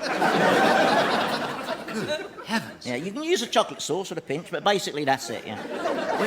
When you say cats, do you mean wild cats? No, sir, domestic cats. I said finesse. Weren't you listening? Right. And if I did this, that would persuade her to marry me. No, I was just telling you what I'd do in this situation.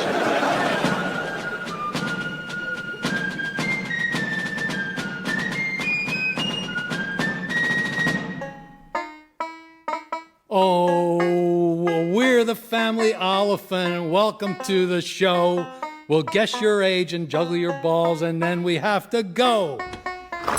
What's that? No, oh, it's a customer. Hello, Samuel. Elizabeth, you shouldn't be here. What do you want? To reiterate my offer. Thinking it over. Look at this merchandise. Rotting, dust-covered, weevils in the rice, stale biscuits. I must be out of my mind. Now, I take offense at your calling my biscuits stale. Oliphant doesn't sell stale biscuits. They're merely extra firm. Agnes wants me to pull this offer off the table, you know. Oh, so Agnes wears the pants in your house, does she? We take turns. Well, I'll bring you my answer in good time. Time's a-wasting, Samuel. Yes, it is, and I'm sure you're very busy, and you'll want to be on your way, so, What of the children? How are they faring?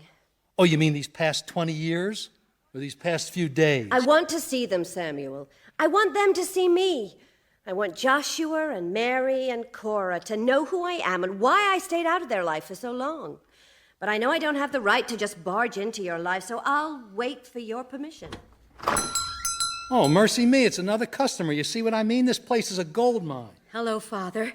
I'm out of bed, here to pick up some groceries. Oh, gracious. Cora, you hardly ever come to the shop these days. What an entirely delightful surprise. Ezekiel's minding the baby. He took the day off from his very busy measuring duties. Well, that's nice. And look! You're always complaining the shop's empty, but here you have a customer. Oh, yeah, it's a beehive in here today, only this lady's just leaving, aren't you, lady? Oh, yes. Aren't you going to introduce us, Father? Yeah, certainly I am. This is Mrs., Stale Biscuit. Right, Mrs. Stale Biscuit from, Ecuador. Oh, nice to meet you, Mrs. Stale Biscuit. Are you visiting Baltimore? Yes, just passing through on my way to... her farm in, Weston... France. I'm here to see the famous... Baltimore... Bird Sanctuary and... Cheese Castle. Oh, Cheese Castle! Yeah, it just opened. So, Mrs. Stale Biscuit, are you a friend of my father's? No. Yes. No. Oh, are you sure you've never been to Baltimore before? You look very familiar. What sort of groceries did you come in for, Cora? It's in the way you move and speak. You remind me of someone. Yeah, everyone reminds somebody of someone. Perhaps a school teacher. Right. It'll come to me. What are we, giving away free puppies or something? It's an elk! Oh, shoot it looks mad. Hold your fire, I'm human. Don't exaggerate. No, it's me, McGurk. See? Oh, yeah, we were confused by the musk, which is very much like your own. All right. Hello. What have we here? An interesting configuration of people. No, it isn't, McGurk. It's not interesting at all. Oh, all right, I see. Gotcha. Clam it up. I'll be leaving now, Samuel. I'm late for my... Thing. Exactly. Nice meeting you, Cora. I know. You look like Mary. No, I don't. Oh, who's Mary? My tomboy sister. Really? Well, good Lord, is that the time? I'm actually late for my thing now. Gotta mosey, Yeah. bye-bye. Don't you see the resemblance, Father? It was uncanny. Mrs.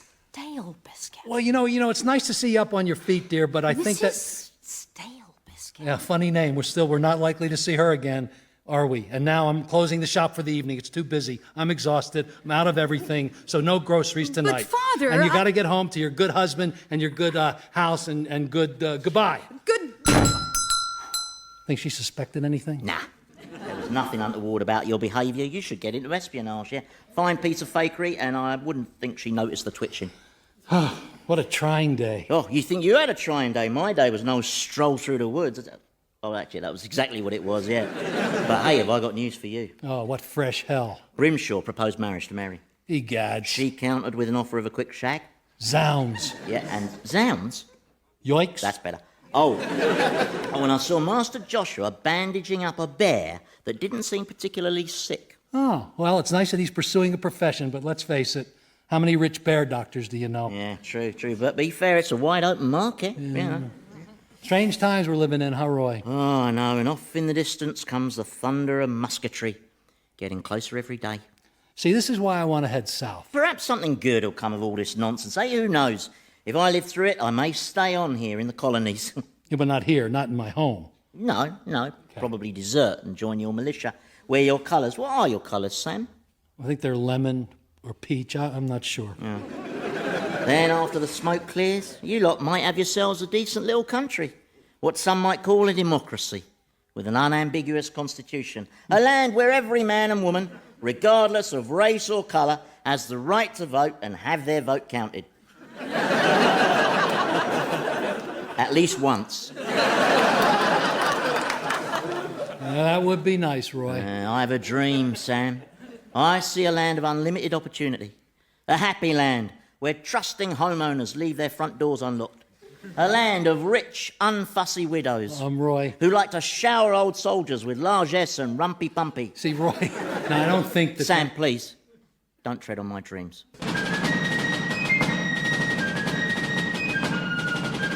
Revolting People featured J. Tarses as Samuel, Andy Hamilton as Sergeant McGurk, Jan Ravens as Mary, and James Fleet as Captain Brimshaw. Ezekiel was played by Hugh Dennis, Cora by Penelope Nice, Joshua by Tony Maudsley, and Elizabeth by Susie Blake.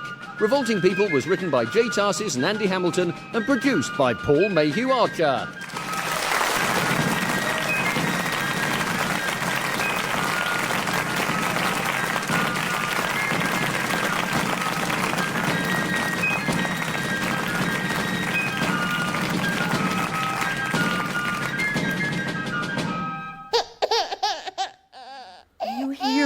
Ezekiel? Is it my turn again? You're closest. I am, dearest one. But only because I'm sleeping here in this hard chair, while you're in the bed, as usual. That's only because I don't want to keep you awake with my restless thrashing, beloved. I wouldn't mind a little thrashing. The baby, Ezekiel. Yes, my precious. You know I can't help feeling something important's missing from our marriage. I agree. And do you know what that is? I've got a pretty good idea. Why will you not share it with me? I've attempted to share it with you on many occasions, sweetness. Only to be rebuffed. Why not remove it from your pocket and let me see it? You flatter me, my dear. Are we talking about the same thing? Probably not. I'm talking about your wages, which you don't seem to have brought home for a considerable time now. Yes. Well, that's because... Look, the truth is, what I'm trying to tell you is that baby really does need changing. And I'm on my way.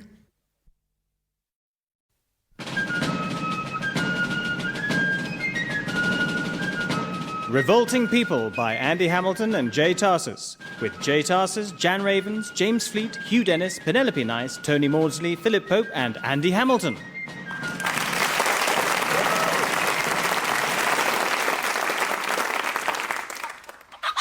Do you have to do that, son? These accounts are not easy to add up, and I'm finding it hard to concentrate.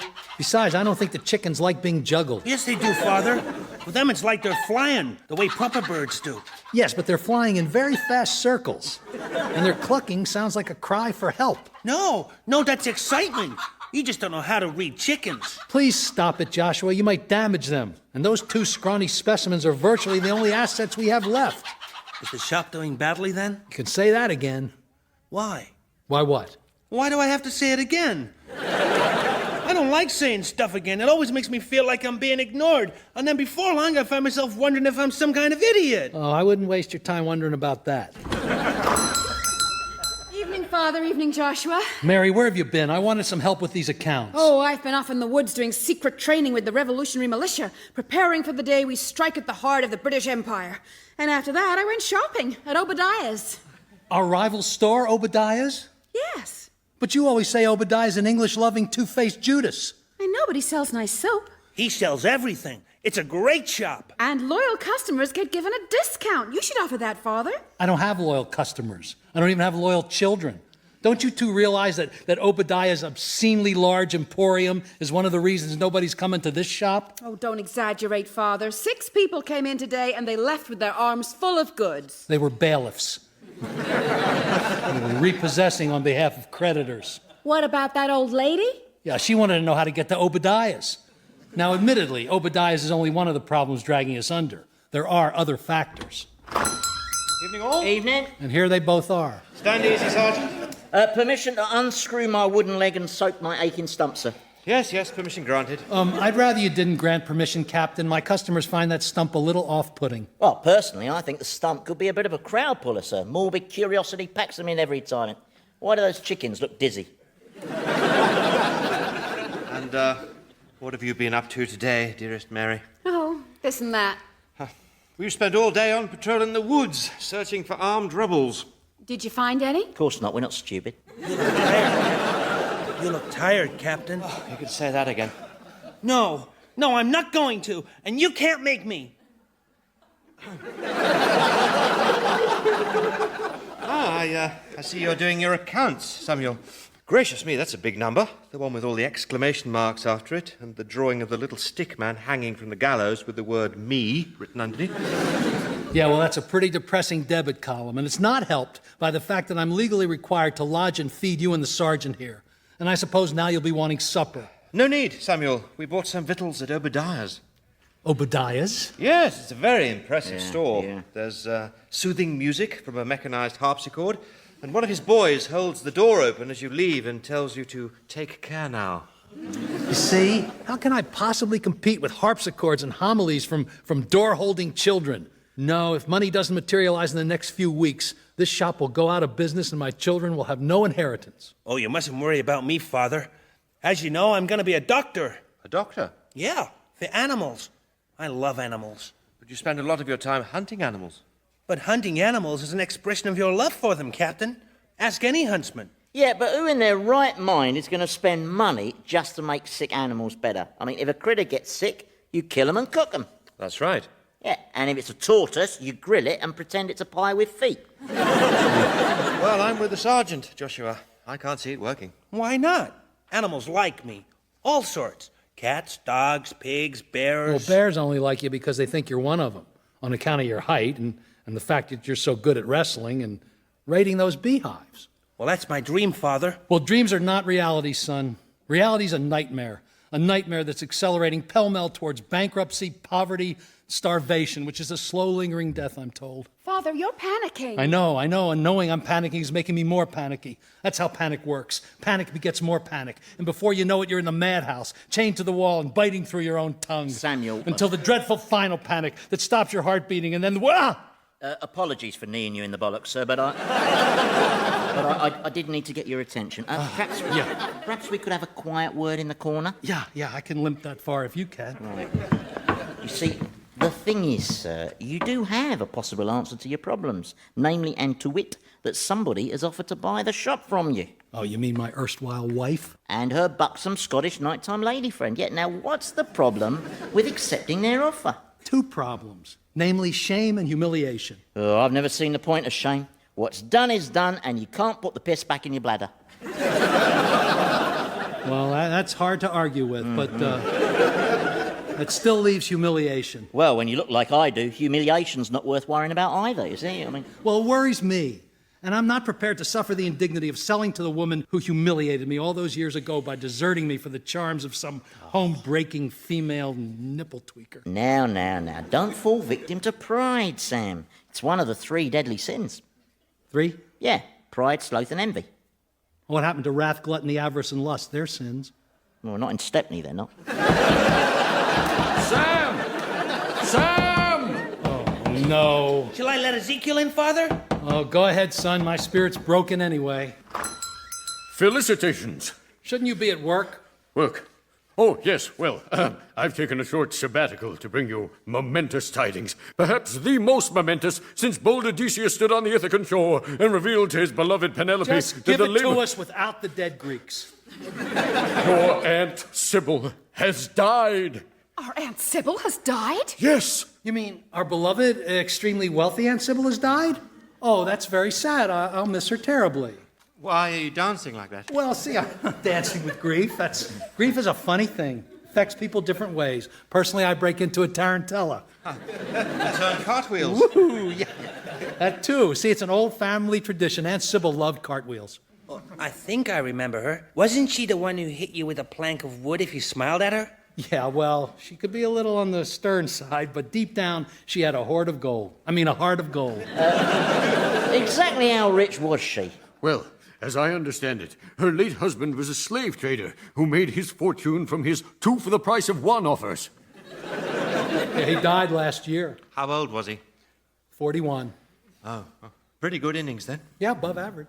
Aunt Sybil inherited all her fortune from him, and now we'll inherit from her. Well, first of all, the we is inappropriate, as you are not an Oliphant. And what I also find distasteful is you should be sharing out her fortune when the poor woman is barely cold.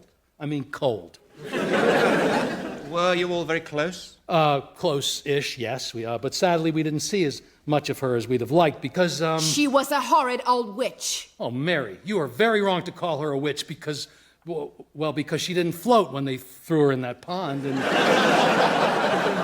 thereby proving she wasn't guilty of witchcraft. When is this will being read? Oh, do you mind, McGurk? I have just lost a member of my family, and right now there are more important things than when is the will being read. In fact, I'm so upset I very much doubt if I shall even attend.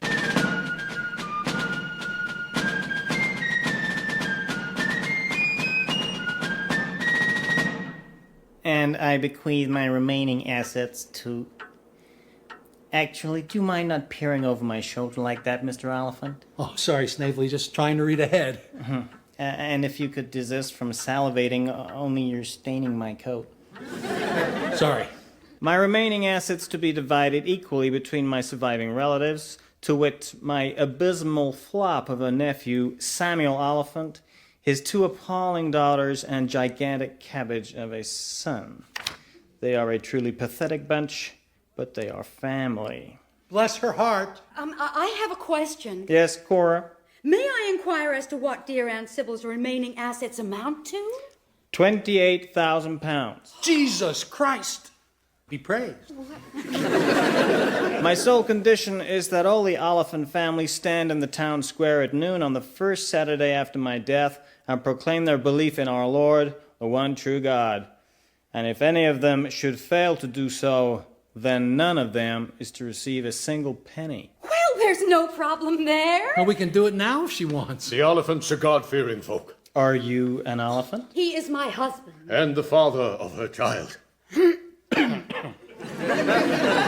I am. Absolutely. Is that the only condition in the will? Yes, it is. Each Oliphant will be 7,000 pounds richer, including the big kid in the corner with the chickens.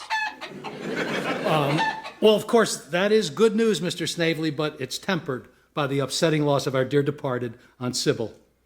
You'll get over it. Well, yeah, I suppose so, after a suitable period of mourning. Who needs more cognac? Captain, can I top you up? Oh, this is high-quality grog, Samuel. Yeah, I know. I bought it in Obadiah's, which is a most impressive store. In fact, I like his shop so much I might buy it. Cora, what are you going to do with your share? Ezekiel has already drawn up a grand design for our share. Oh, yes, and I intend to fulfill my ambition of standing for political office. But nobody will vote for you. That's where the money comes in. Money won't change us. We'll only spend it on essentials like horses, servants, a few carriages. What of my grandson? Does he get anything? Indeed he does. He gets a fine education with the most erudite of tutors, schooling him 14 hours a day, 7 days a week, in the wonders of Latin, Greek, Hebrew, divinity, mathematics, logic, hyperbole, and rhetoric. Oh, so the little fellow's just going to have fun. It's an ambitious plan, Ezekiel, but what if the child doesn't have the intellect for such arduous studies? Oh, come. Of course he will. After all, he is my son, isn't he? Absolutely. Yeah, he's very much your son. Just like you, yeah. What about Joshua? What will he do with his money? Animal doctoring. In fact, as we speak, he's probably out buying beds and bandages for bulls and bears. And what about you, Mary? What will you spend your share on? Mary? Mary, are you all right? Yes. Here, I've just worked it out. £7,000 is the equivalent, roughly, of robbing 360 stagecoaches on that very dark, wooded bit of road on the edge of Epping Forest, for example. Looks like my money worries are over, which means I shan't have to throw myself at the mercy of my wife and her Caledonian ear nibbler. Oh, yeah. A toast to the incomparable beneficence and largesse of the dearly demised dowager, the late Sybil Truscott, née Oliphant. To the late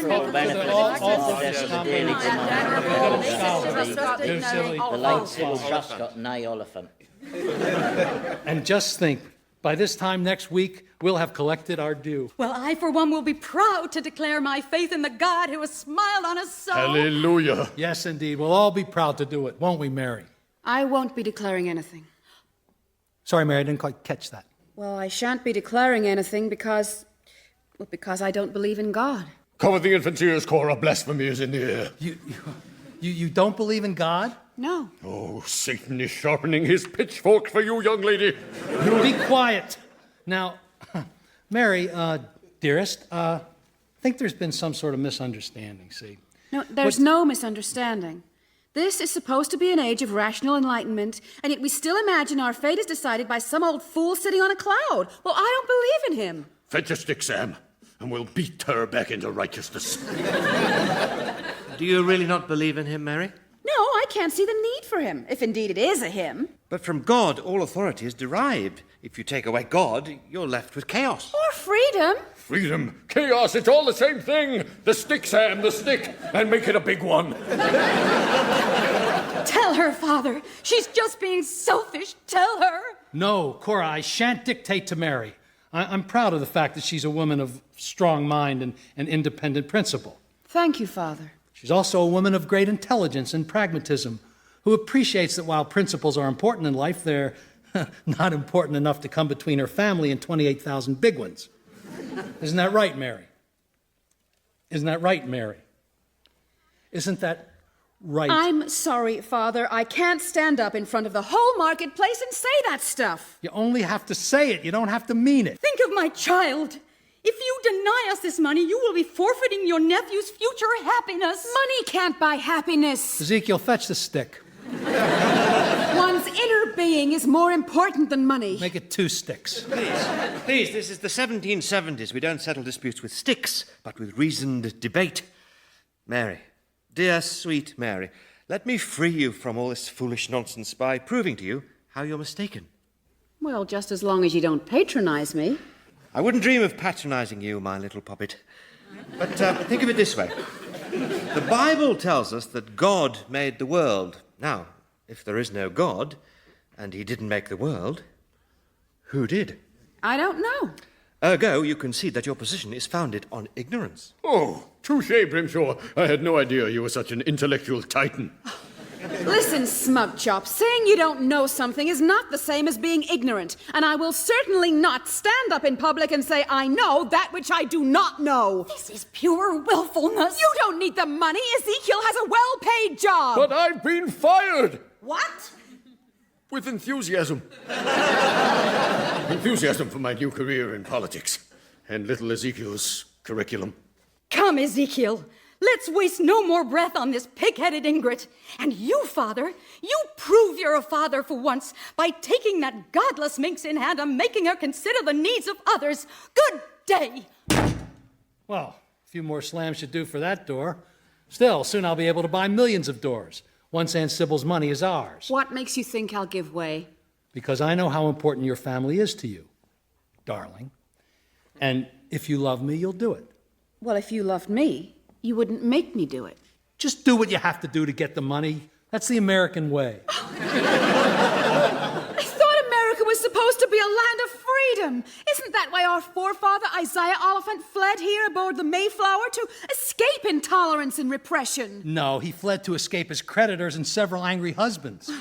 But I'm sure in part Isaiah came to get away from the tyranny of religious authority. Well, one of his pursuers was a bishop because Isaiah stole the roof off Winchester Cathedral, one of the many cathedral roofs he managed to filch.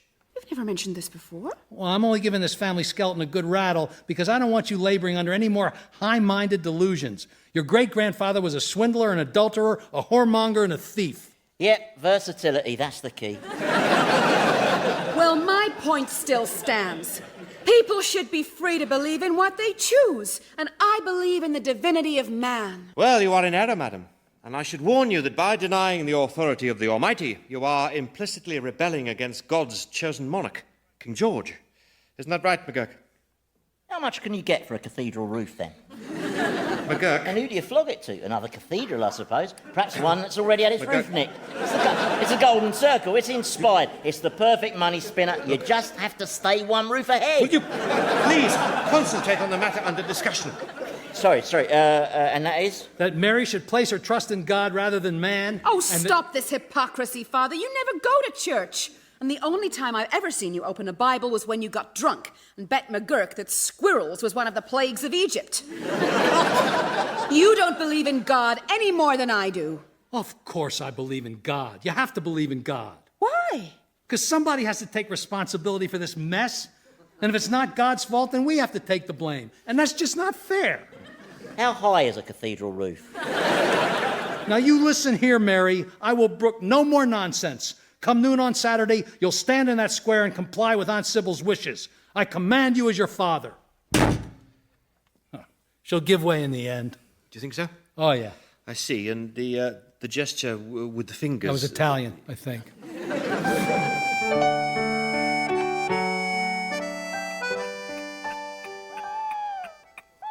Oh, well, here goes. Dear Lord, this is the first time in a long while that I've got down on my knees and prayed to you. See, I'm in something of a pickle, and I'm not sure what to do. Perhaps you could send me some kind of sign, or even an angel. And he dingled and dangled his dingly-dangly-dong. Not funny, Lord. His dingly-dangly-dong. Oh, Samuel, what are you doing up so late? I'm praying. Would you care to join me? Well, I don't have the knees for praying, I'm afraid. His dingly-dangly-dong was shiny, green and long. Do you only know songs that are obscene? Well, it's not my fault that folk songs are all about romantic subjects. Romantic? Yeah, all of them. Well, apart from the ones about ships that sail from Liverpool, never to return. Mind you, if you've ever been to Liverpool, you'd know that's not such a grim fate. Yeah. Have you been drinking? Only enough to numb the pain of my existence. How much is that in gallons? 4. Huh. I saw your boy down the tavern, by the way, telling everyone about his animal doctor scheme. People weren't laughing at him, were they? Oh, no more than usual. What is it you're praying for, then? Wisdom. Ah, wisdom. Sounds sort of profound when you say it like that, doesn't it? Ah, wisdom. Tell me, McGurk, do you believe in God? Ah, God. Stop it, McGurk. Sorry. Do you believe in the Almighty? Well, it's compulsory, isn't it? I mean, legally, you're obliged to believe in all that biblical stuff. You know, Adam and Eve and their talking snake, Jesus and his water into wine dodge, Moses and the 3 commandments. 10 commandments. I know, but I don't count the 7 that aren't practical, you know. I regard thou shalt not steal and the like as just helpful suggestions, really. I just don't know what to do, Sergeant. Yeah. This whole business with Mary and Aunt Sybil's money is causing so much ill feeling, especially between me and Mary. Yeah, I have heard rude words being exchanged, and your Mary knows more rude words than a sailor's parrot. I don't know. I'm in a state of bewilderment. Bewilderment. Stop it. What do you think I should do? Well, the way I sees it, yes, you could force Mary to comply, but at the risk of destroying her love for you. And is anything worth that? It's only money, after all. That's funny coming from you, McGurk. I was rather under the impression that money was quite important to you. What made you think that? Oh, I don't know, little things like the way you steal from my cash box. Obviously, I read too much into that. Yeah. You see, all I know is, when the ordure hits the bucket, the love of a daughter counts for more than money. You know, McGurk, I've got this nauseous feeling in the pit of my stomach that tells me you just might be right. Or it could be gas. Oh.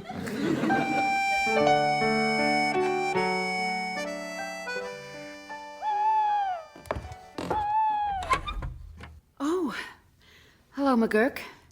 I wasn't expecting to find you down here at this hour.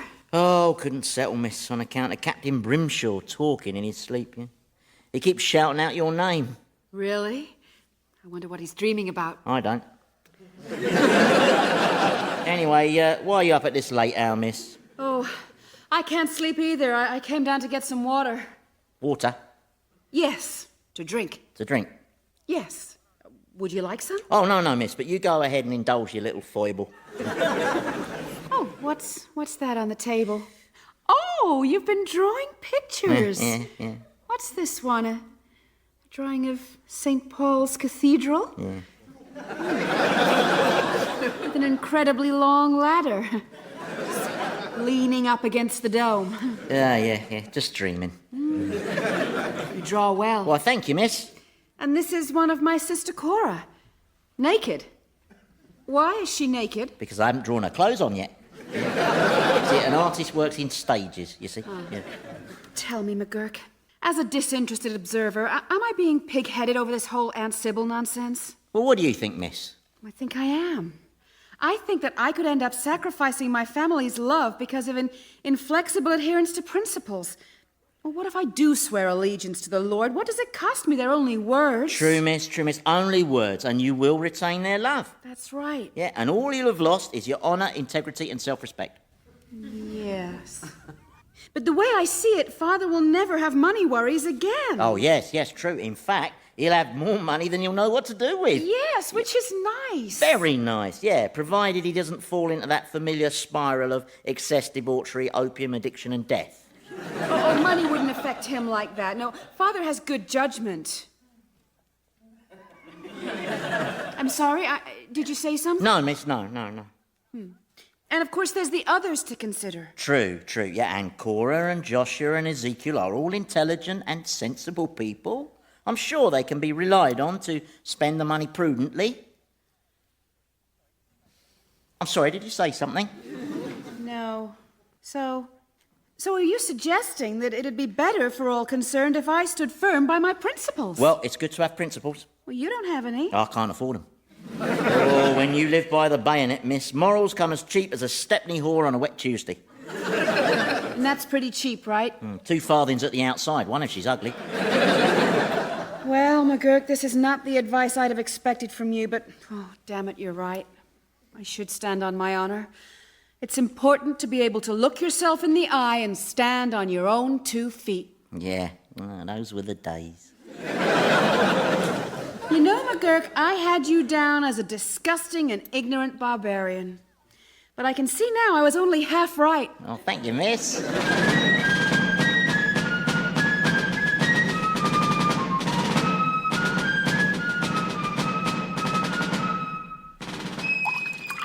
All righty, who wants to join me?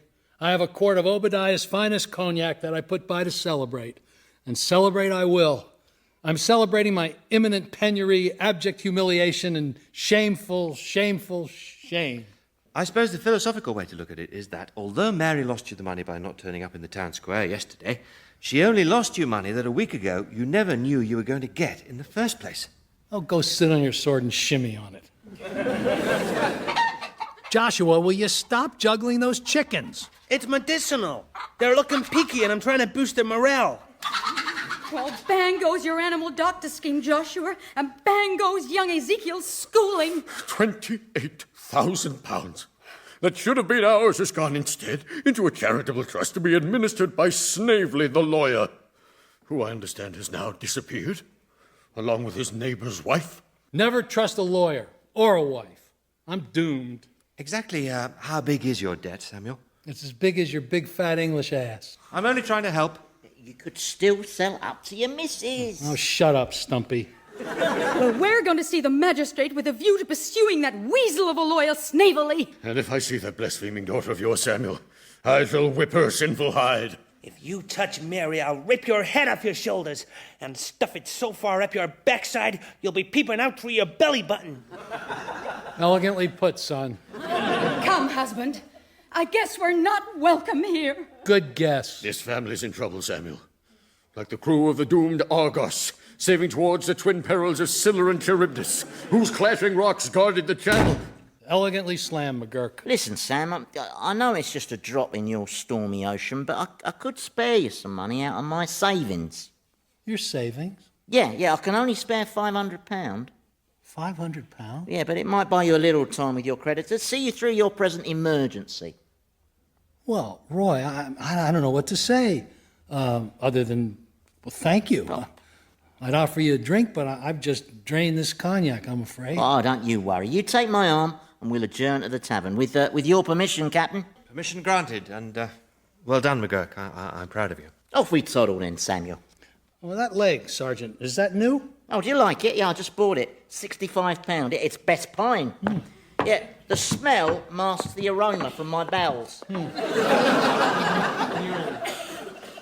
Well, that's a turn-up. £500, plus that new leg. I had no idea McGurk was so well placed financially. Well, I think perhaps someone left him a bit of money in their will. Oh, why do you think that? Well, because I saw him in a tavern last week, and he was laughing and shaking hands with Snavely the lawyer. Oh. Right. Well, good luck to him.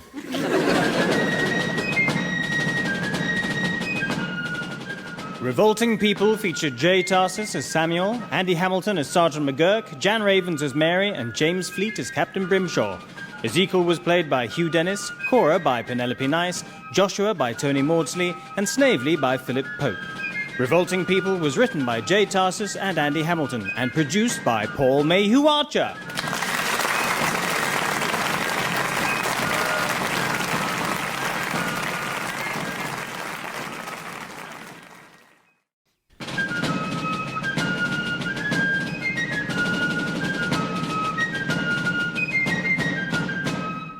Revolting People by Andy Hamilton and Jay Tarses, with Jay Tarses, Jan Ravens, James Fleet, Hugh Dennis, Penelope Nice, Tony Maudsley, Michael Fenton Stevens, and Andy Hamilton.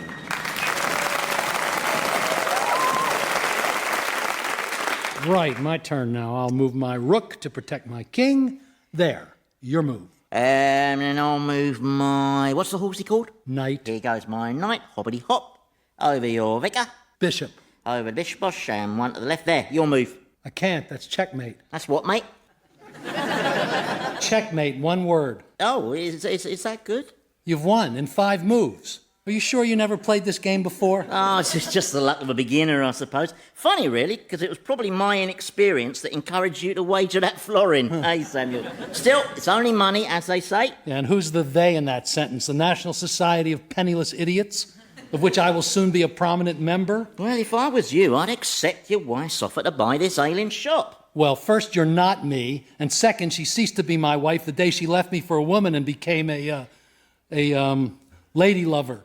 You know, somebody really ought to come up with a word for that. Yeah. And third, if I was stupid enough to take her offer, it would mean letting her get back into the lives of my family. There'd be conflict and emotions slopping about all over the place. And that's the kind of slop I can well do without. You know why you're so gloomy all the time, don't you? Yes, because God hates me and makes everything go wrong. No. It's because of what humour you are. Humour? That's right. See, our character is made of our humour, which is decided according to which element we're composed of and which is our dominant organ. Yeah, well, I think we all know which is your dominant organ. In fact, it's virtually your only organ. You are obviously made of earth, which means you're full of gall emanating from your spleen, which makes you melancholic, you see? I'm melancholic? Yep, hence having a face as long as the Great Wall of China, yeah. And what humour are you? Sanguine. I'm lusty, good-natured, full of blood, and my ruling element is air. Yeah, well, I think some of your ruling element just escaped. Oh, yeah. Sorry about that. The old bowel's a bit capricious today, you know. I've never credited this humor as nonsense. We might just as well believe our characters are decided by the date on which we're born. Nah. I mean, only an imbecile could ever believe something like that. Yeah. Now, do you fancy another game of chess? It's chess, McGurk. Oh, right. Stop your dissembling, you shameless trickster. All right. Well, where's young Joshua? Perhaps he'd like a game. Oh, he's outside getting the horse into the stable. Oh, it sounds like he's having a bit of trouble. Yeah, well, the horse doesn't like being carried. Dinner in 10 minutes. If you're not there on time, I'll feed it to the crows. Mary, your tone is a little sharp. Good. I know why you're so fierce. Do you, dog face? Yeah, it's because your element is fire. So your body has an excess of bile produced by your liver, all of which makes you choleric. That's the reason you're so tense. Really? That and the captain refusing to slip you one.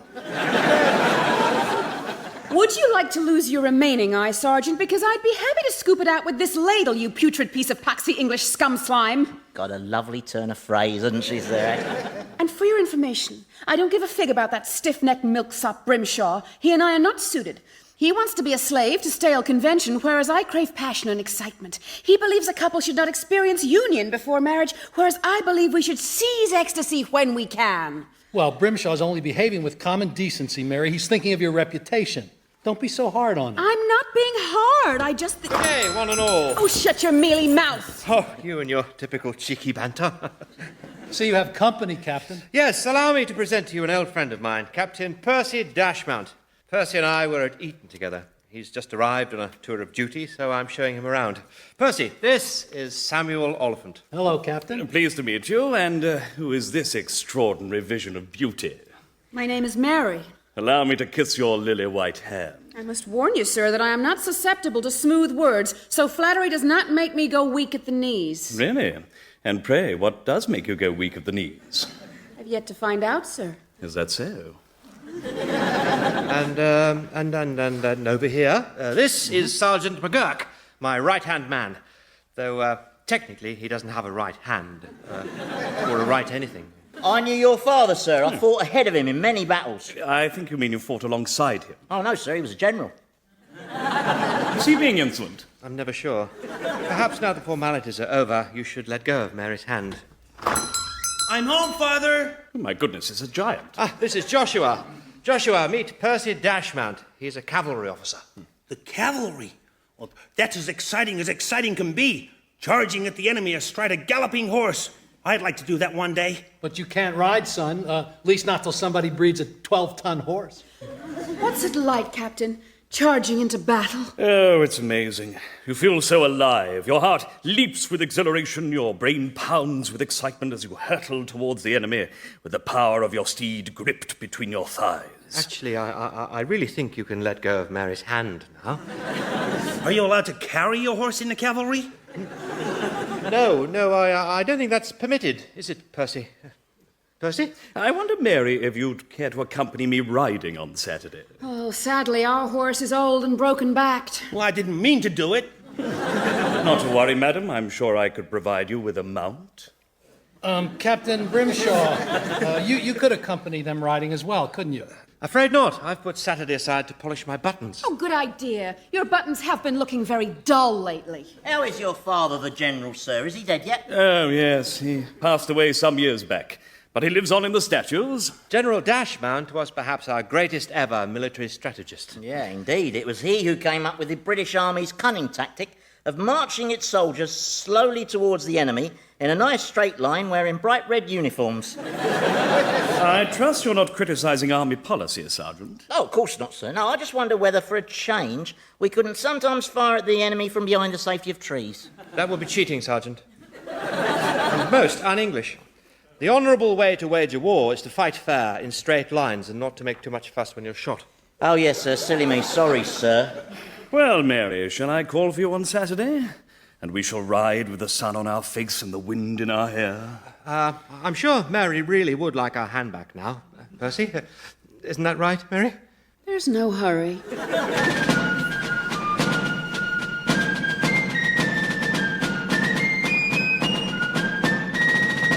Cora, dearest, your beloved has returned. Yes, another day's work is done, and my weary brow has need of soothing. Really? And how is my son and heir? Oh, God bless his golden dimples. Yes, indeed. So tell me, how was your work today, husband? Oh, most arduous and taxing, Cora. The world of weights and measures is red in tooth and claw. A man has to live off his wits, like bold Hercules fighting the venomous many-headed Hydra. Yes, now remind me, which trial was that? Was that the one where Hercules told his wife he was off to kill the Hydra, but actually just hid in a tree all day and then went home and lied like a snake? I'm not sure I follow you, Cora. I was in town with baby Ezekiel today, and it was lunchtime, so I thought we'd surprise you at your office. Only you weren't in your office. You haven't been in your office for weeks, not since you were fired.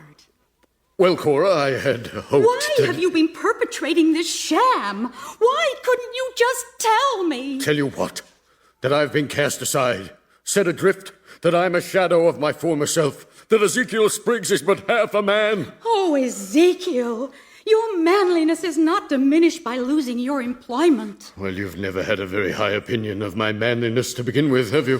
What does that mean? Oh, you know very well. You do not desire me physically, Cora. So you fend me off with your excuses, prevarications, and superstitions. Last week you informed me that it's bad luck for couples to make love on any day of the week that has the letter D in it. That's well, let's face facts. You'll be better off without me. We're not man and wife, not in the conjugal sense. Well, no. That's because we transcend the physical side. Do we? Yes, of course. Our relationship is spiritual and ethereal, which makes it sublime and far more meaningful than a mere physical attraction. Oh, good. What reason did your employers give for dismissing you? They gave 23 reasons, including what they called my excessive verbal pomposity. The very notion renders purple hyperbole redundant. And indeed, it was while I was elucidating on the difference between eloquent and verbose persiflage that I suddenly found myself face down in the mud. Cora, comfort me. I have need of solace. Well, Ezekiel, things will turn out just fine. You're a decent enough man with good posture and nice table manners. And fate will be kind to you in time, probably. And perhaps to go with those tender words, an affectionate kiss. Does this month have an R in it? No? Then it's not a kissing month, is it? No, dearest. Not a kissing month.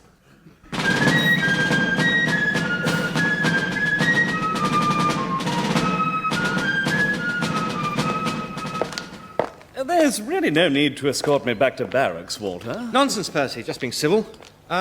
How long do you think you'll be stationed here? That depends on whether war comes. Oh, things have been a lot calmer since Lord North became Prime Minister. Yes, don't trust the fellow. Keeps making concessions to these upstart colonists. But as we both know, there's nothing like a massacre to stop impertinence. The big rumour back in London is that Benjamin Franklin has perfected a way of calling up lightning at will and then firing it at our soldiers. So, we have to land our blow first, what? Percy, can we stop for a second? It's just, well, what are your intentions towards Mary Oliphant? Intentions? Yes. Well, my intentions are the same as with any young lady. I shall take her riding, then I shall tell her I love her with every fibre of my being, and then I shall ruin her. Ruin her? Yes, probably against a tree. You mean you intend to have your wicked way with her? Well, several wicked ways. And then abandon her bereft and heartbroken. Then I shall brag about my conquest in the local taverns. You'll brag about it? Oh, but of course. It's all part of the ruining. Don't you know that? Call yourself an aristocrat. But Mary is a young woman of good character and reputation. Not after Saturday, she isn't. She's just one more notch on my silver cane. Well, sir, you should be confounded. Mary will not succumb to your advances. What? After a few hours galloping, when the blood is up, there'll be fire in that girl's loins. She has unfulfilled yearnings, if I'm not mistaken. Besides, any woman will submit, if you nibble her in the right places. Do you know what you are, sir? A scoundrel. Yes, I know. As last month, I was voted Cat of the Year by Bounders Gazette. I've ruined all the girls of quality in Dorset, and I've made a start on Wiltshire. Next stop, Hampshire. But, God damn it, sir, Miss Oliphant happens to be spoken for. Then that would make the ruining all the more enjoyable, what? Why are you turning crimson, Brimshaw?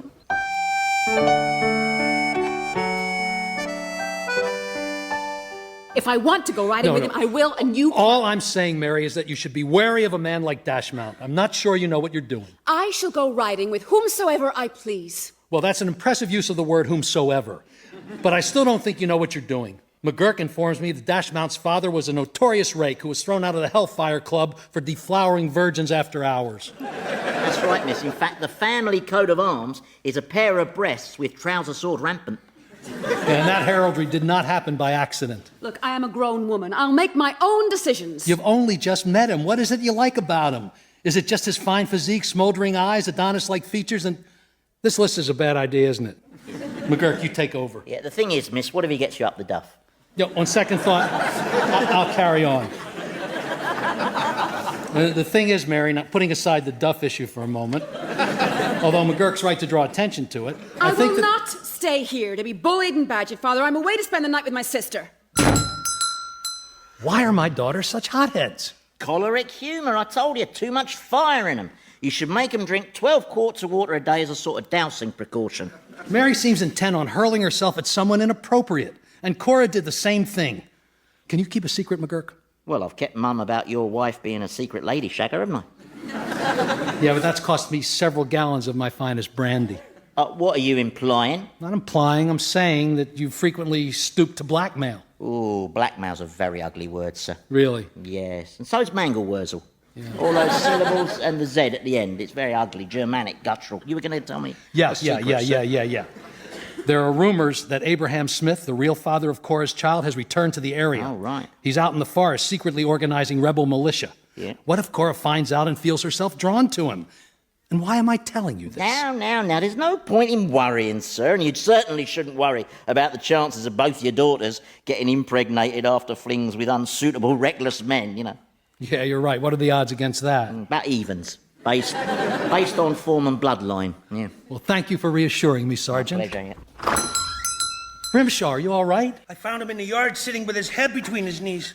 Look how pale he is. I haven't seen anyone that white since the time you dared me to hold Ezekiel over that waterfall by his ankles. Permission to pull you up a chair, sir? Permission granted. Well, what's wrong, Captain?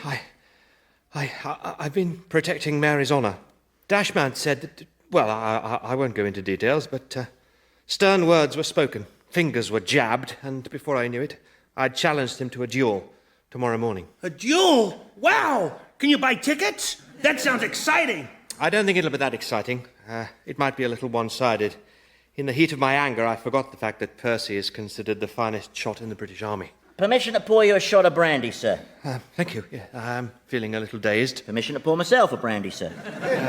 Yes. Surely you can just withdraw? Sadly not. There were witnesses, fellow officers who saw me slap Dashmount in the face with my glove. Well, that's easily explained. You were removing your glove and it accidentally flipped into his face. That happens most of the time. No, I'm afraid my honour as an officer and a gentleman compels me to go through with it. Permission to say that's bollocks, sir? I don't expect you to understand, McGurk, you being a vulgar peasant of low birth, but to people of my class, such things matter a great deal. I'll never understand the obsession you British have with class. People are people. That's dangerous talk, Samuel.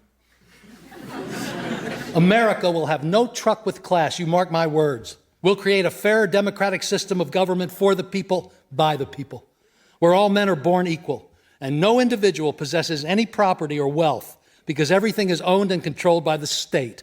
And the state pays all the people a uniform wage, and there are no bosses or rich people, just one huge collective commune. That will be the American way. You think so? Oh, yes, I know my people. Well, if you'll excuse me, gentlemen, I must go and write letters to my family and... This duel is madness, Brimshaw. The last thing Mary would want is for you to... Please, Mary must know nothing of this. I don't want her getting distressed. Yeah, that can wait till your funeral. Oh, come. No need to be quite so defeatist. I mean, yes, Dashmount has killed his opponent in all 26 of his duels so far, but statistically, his lucky streak has got to come to an end sometime. Isn't that right, Sergeant? No. No? No, sir. Death is staring you in the face, sticking out its tongue and going... Well, I'm not scared. Well, I am.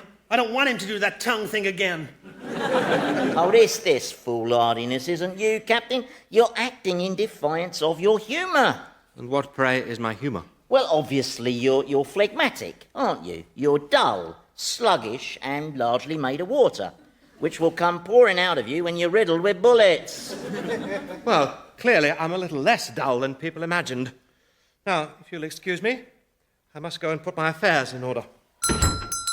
Oh, duels should be outlawed. They're a senseless waste of life. I know. I can't wait. You're not watching it. I don't want you to witness such carnage. But it'll be glamorous, romantic carnage. Oh, please, Father. No. N-O spells no. Oh, all right. There's no need to bedazzle me with spelling. Go settle the horse for the night, son. Oh, all right. And I said settle, son. That doesn't include wrestling. Well, how about tickling? All right, just for 5 minutes. Past his bedtime. Thank you, Father. Oh, what's to be done about that fool Brimshaw? He signed his own death warrant. Leave it with me. I don't like it when you say that. It means you're about to do something criminal. Trust me. So does that. I'll find a solution. Please, McGurk, promise me it won't involve violence. Sam, I swear on my mother's grave.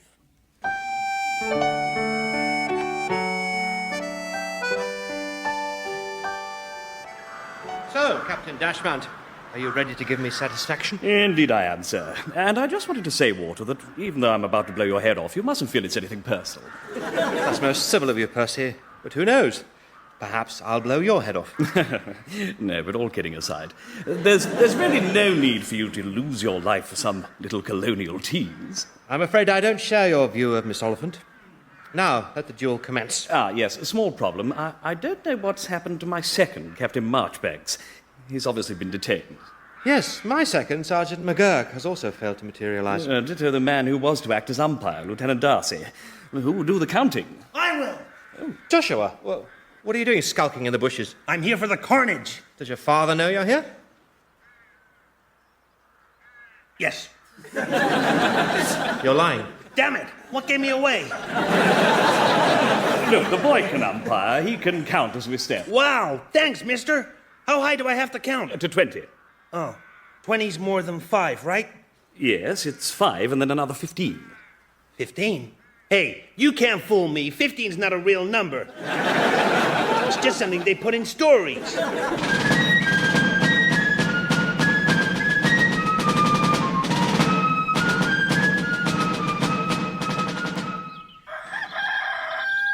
Dear Lord, I know I'm not one of your regular customers, but if you could possibly heed my prayer for Captain Brimshaw, who about now is facing his doom, please.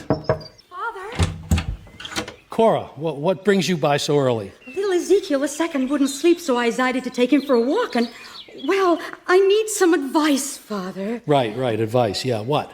You seem a mite distracted. Distracted, yeah, quite. Sorry, you lost me. Start again? You've heard the rumor, I suppose. Which rumor? The rumor about Abraham Smith. Oh, you mean the rumor that he went prospecting in Mongolia and got caught in an avalanche and died? Well, it's sad, but it kind of draws a line under everything, doesn't it? No, he's out in the forest. Oh, don't you start. You stay well clear of the man, for goodness sake. If you value what's left of your marriage. Yes, but I still have womanly feelings towards Abraham. Forget them. Your life is with Ezekiel now. And even though he's an overblown jackass, and that's on his good days, he's still your husband and he loves you. Whereas Abraham Smith is trouble to be avoided at all costs, even if he is the father of your baby. And no matter how long have you been standing at the window, Ezekiel? Long enough. Husband, let me explain. Explain what? That I'm an object of ridicule for the whole world to laugh at? Well, you know, the level of ridicule might not rise that perceptibly. I mean, there was a certain percentage of laughter before you. In my heart, I knew that baby was not mine.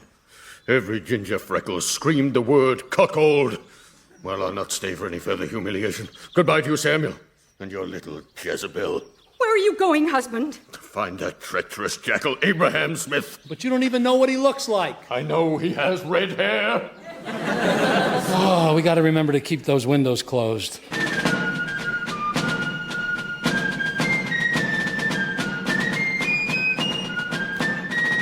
And then I started the duel, and I started pacing out the steps, and then he Could drew you it. keep your voice down, son? You'll wake the baby. Why are you minding little Ezekiel, Father? Because his mother's out looking for big Ezekiel. Why? Well, that's a long story, son, involving much human misery and a lot of it mine. So let's dwell instead on the happy outcome of the captain's duel.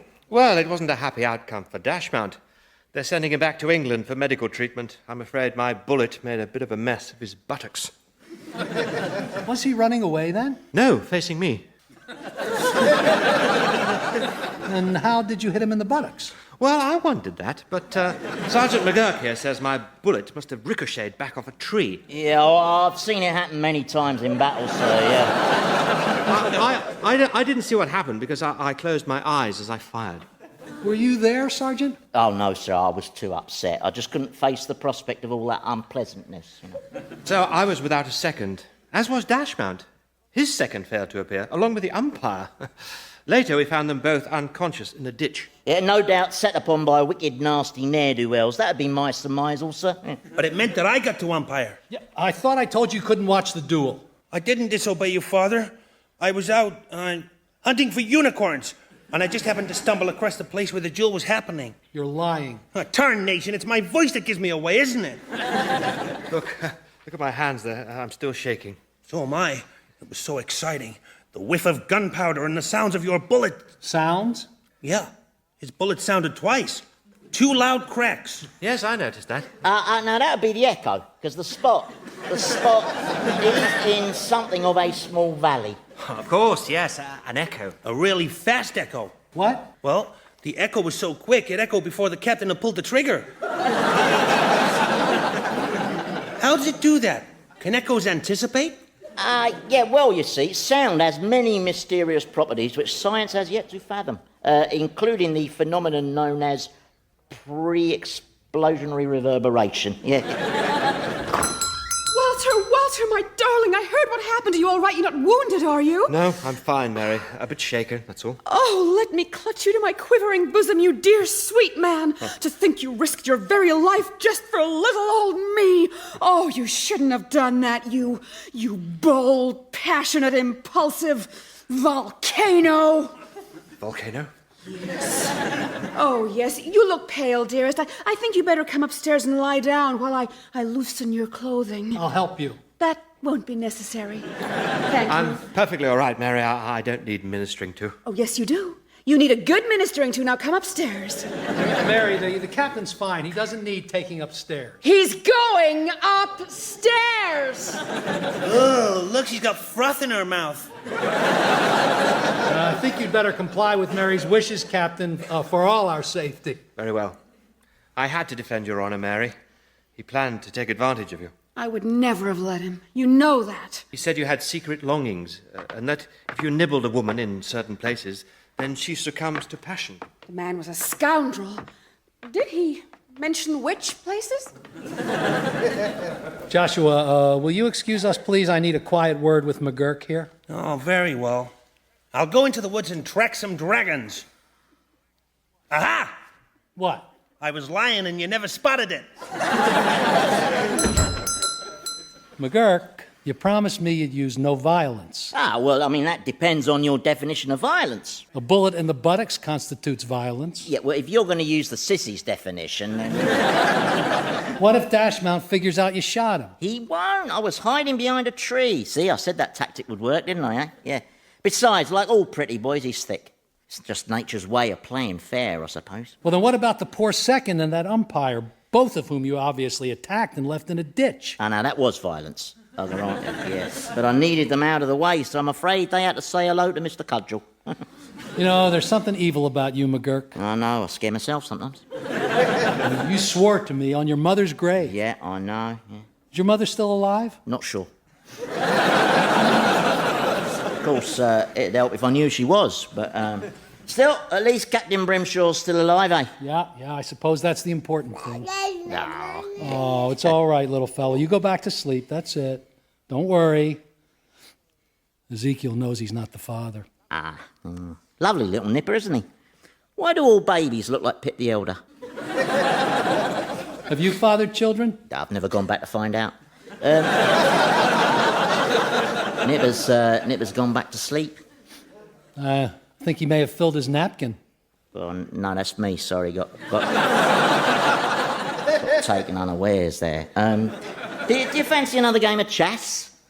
You better lay out the pieces, though, because I don't know where they go. Oh, stop the charade. Do I look one day old? Am I likely to play you at chess when I know it's just a ploy for you to fleece me for more silver florins? Oh, right. Well, in that case, if you don't crave my company, I'll just go imbibe at the tavern with the local citizenry. The local citizenry? Yes.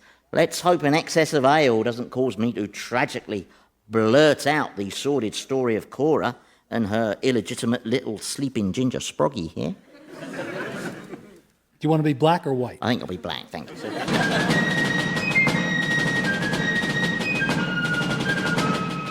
Revolting People featured Jay Tarses as Samuel, Andy Hamilton as Sergeant McGurk, Jan Ravens as Mary, and James Fleet as Captain Brimshaw. Ezekiel was played by Hugh Dennis, Cora by Penelope Nice, Joshua by Tony Maudsley, and Dashmount by Michael Fenton Stevens. Revolting People was written by Jay Tarses and Andy Hamilton and produced by Paul Mayhew-Archer.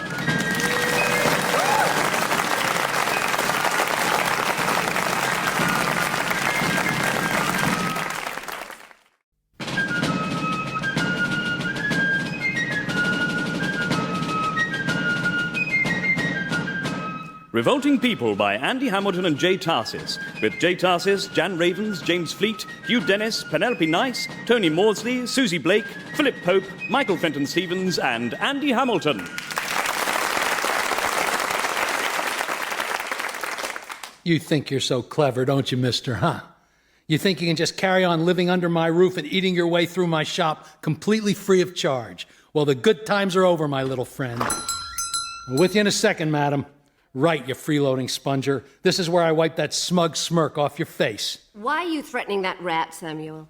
Elizabeth, what are you doing here? Are you mad? Possibly, but at least I'm not at the talking to rodents stage. Well, what if Joshua walked in now? And what if he worked out that you're his long-lost mother? And when did Joshua last work something out? Well, it's got to happen someday. Just hope I see it before I die. And what if Mary happened along? Samuel, let's just Shh! The rat's out in the open. Why are you so obsessed with a rat? Not any rat, the rat. This one's an evil genius who's been tormenting me for weeks. Oh, then just put poison down for it. I did that, but somehow he managed to take the poison and sneak it into my sandwich. Luckily, it fell out the bottom before I had a chance to eat it, which is why these sandwich things will never catch on. I've heard this Earl of Sandwich is currently the commander of the British fleet. Yeah, well, I bet their decks are covered with cheese. Now, you excuse me, please, while I destroy this creature, and then my shop will be free from rats. You mean he's your only rat? Yes, I run a clean shop. You go into Obadiah's general store, it's full of rats. That's because it's full of stock, whereas your shelves are virtually empty. Well, that's just typical of you. You're such a pessimist. To you, the shelves are virtually empty, but to me, they're a tiny bit full. Samuel, why won't you just let me dig you out of this hole by buying the shop and letting you run it? I don't need charity from you and your Scottish squeeze. Where is Agnes, anyway? In Boston. She's checking on some property we own. Oh, see, now there you see. I'm sorry, that is all wrong. Women are supposed to clean things, not own them. You're undermining the whole fabric of society. Oh, get out of the Dark Ages. Why, Russia is led by a woman who's just humiliated the might of the Ottoman Empire, Catherine the Great. Oh, what's so great about humbling a few Turks? Personally, I'd call her Catherine the Mediocre. Besides, she's no example to hold up. We've all heard about her and the horses. There's not a stallion in St. Petersburg that can sleep at night. Oh, that's just male tittle-tattle. Men just can't stand successful women. And that's why you can't let me buy this shop. It's pathetic. It's childish. Samuel, we have a crisis. Oh, hello, gorgeous.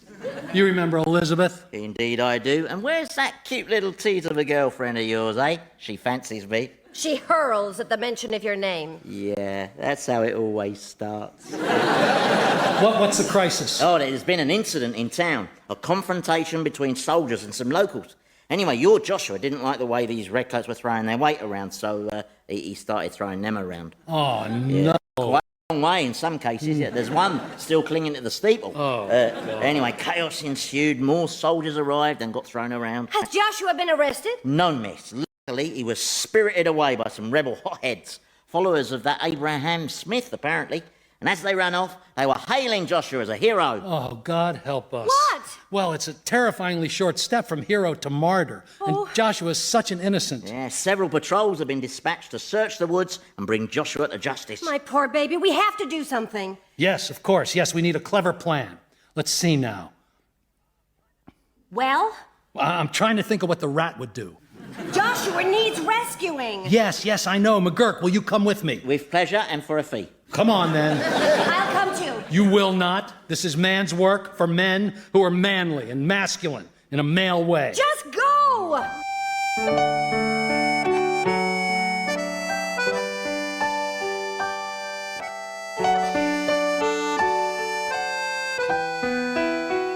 Oh, stop! Stop, you're hurting me, Walter. How can I be? I'm way over here gathering apples. Walter. Walter. Walter. Walter. Walter! What are you doing, Mary?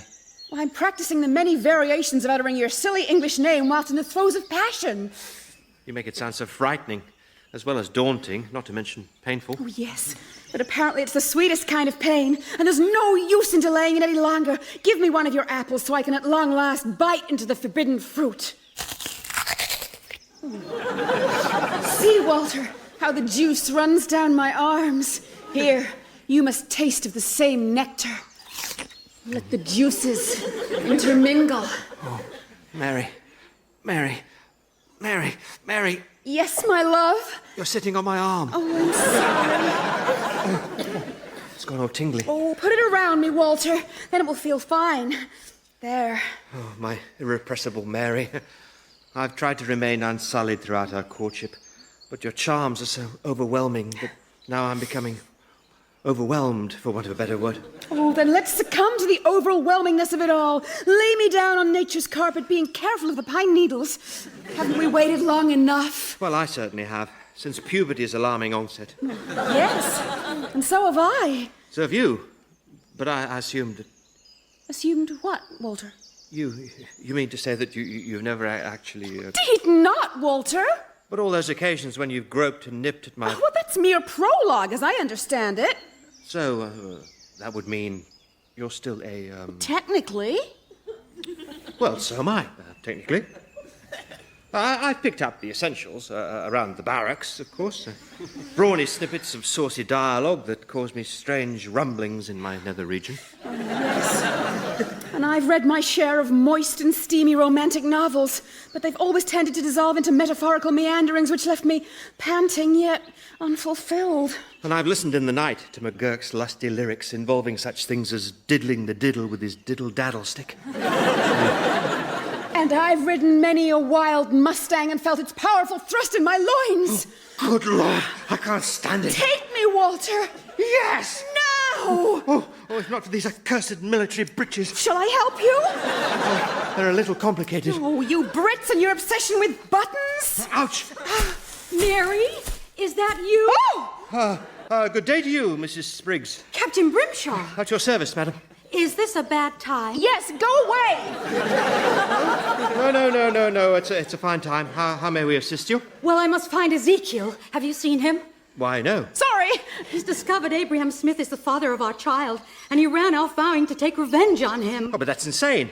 Abraham Smith's a notorious rebel. He's on our list. He'll kill Ezekiel. I know. That's why I've got to find Ezekiel before he finds Abraham. Oh, well, good luck!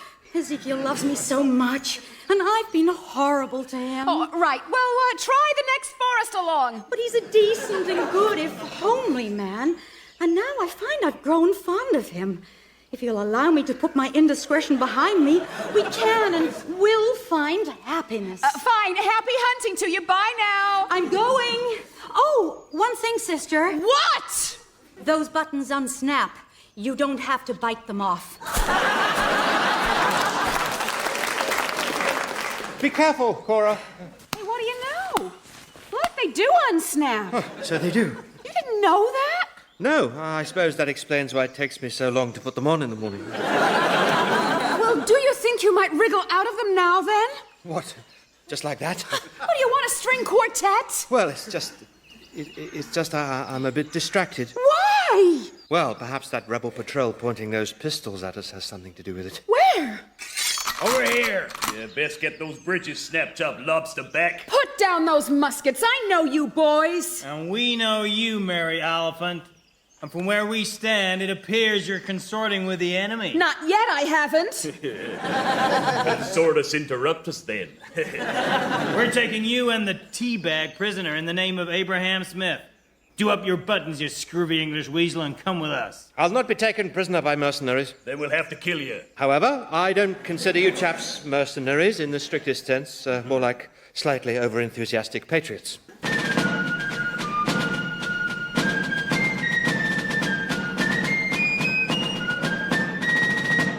I reckons Joshua came this way. Look at the size of this footprint. Oh, yeah, careful you don't fall in. Oh, yeah. Hey, they can't be far ahead of us. Well, let's get after them. Come on, what are you waiting for? Well, we never actually discussed the size of my fee. Is money the only thing you ever think about? No, there's breasts and... Hey, you'll get paid, you little... Hey, halt! Who goes there? Soldiers, let me do the talking. Halt! Friend or foe? Oh, friend, very much so, Captain. Sergeant McGurk at your service, sir. To whom do I have the honour of listening? Captain Roger Hotspur. I've been ordered to apprehend any colonists found in the woods on the assumption that they are rebel spies. Corporal, seize the colonists, will you? Oh, no, you can't do that. Well, I have my orders. Oh, but he's not a rebel spy. He's an English spy. An English spy? Yes, cunningly disguised as a colonial shopkeeper with a balding pate and a big fat American-looking arse. Yeah. You're saying he's English? Yes, his name is Jasper Chumley Fitzwilliam. Well, let the man speak for himself. So, Jasper, you're an English spy, huh? Oh, locks of mercy, yes, Governor. I'm from jolly old Blighty, and no mistake. Tally-ho, pip, pip, and crikey, blimey. Why, I'm as English as an Englishman, God bless you, love a duck, and ding-dong bell to you, and all who sail in you, here's to your stiff upper trousers, old bean. Anyone for crumpets? Why is he talking like that? Like what? Like that? Why has he got that ridiculous accent? He's from Ipswich. I've been to Ipswich. They don't talk like that. Sorry, no. When I said he was from Ipswich, I meant he was born in Ipswich, but he grew up in Southend. Well, I've also been to Southend. No. Sorry, not Southend. The Southend of Hampshire.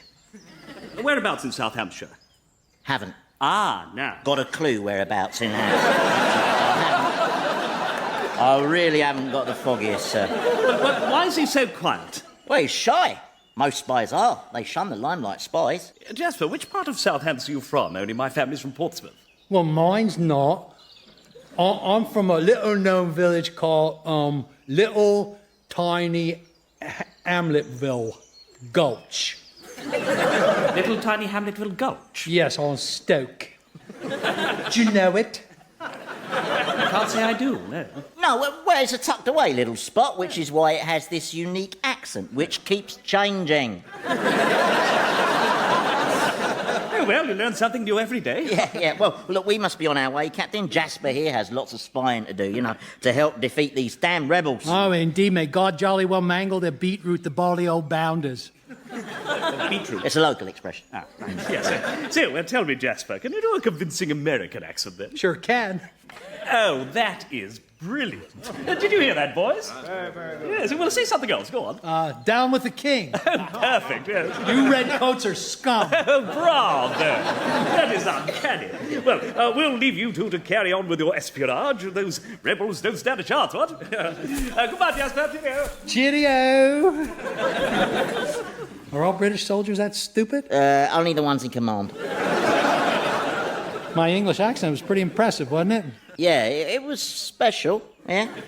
One thing, though, if we should happen upon any more redcoat patrols... Yes? Then you're a deaf mute whose tongue was ripped out by Indians.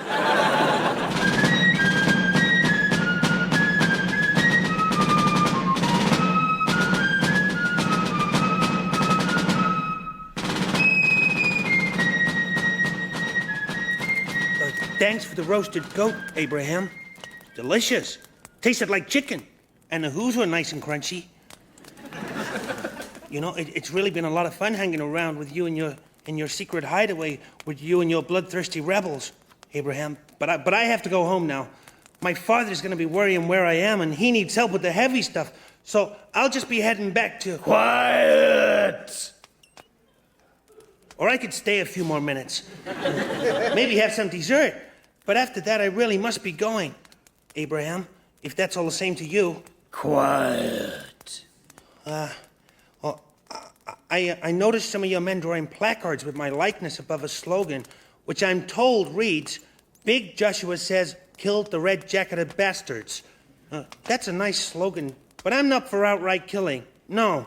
Pulling, hitting with sticks, well, that's all good fun, but killing's bad. Quiet. You know, Abraham, it seems to me you're a man of few words. Well, one, really. Quiet. Yeah, that's the one. Now, just calm down there, sir. Unhand me, you filthy brigand. No one's to approach Captain Smith. Captain Smith, my goiter. And what army is here, Captain? Tell me. Go ahead. The army of the people. Huh. That's a fake army. I'm belch on your army. You were drunk, sir. Of course I'm drunk, you varlet. You would stumble into this snake pit sober. Now stand aside. I'm here to defend my errant wife's honor, such as it is. Where is Abraham Smith?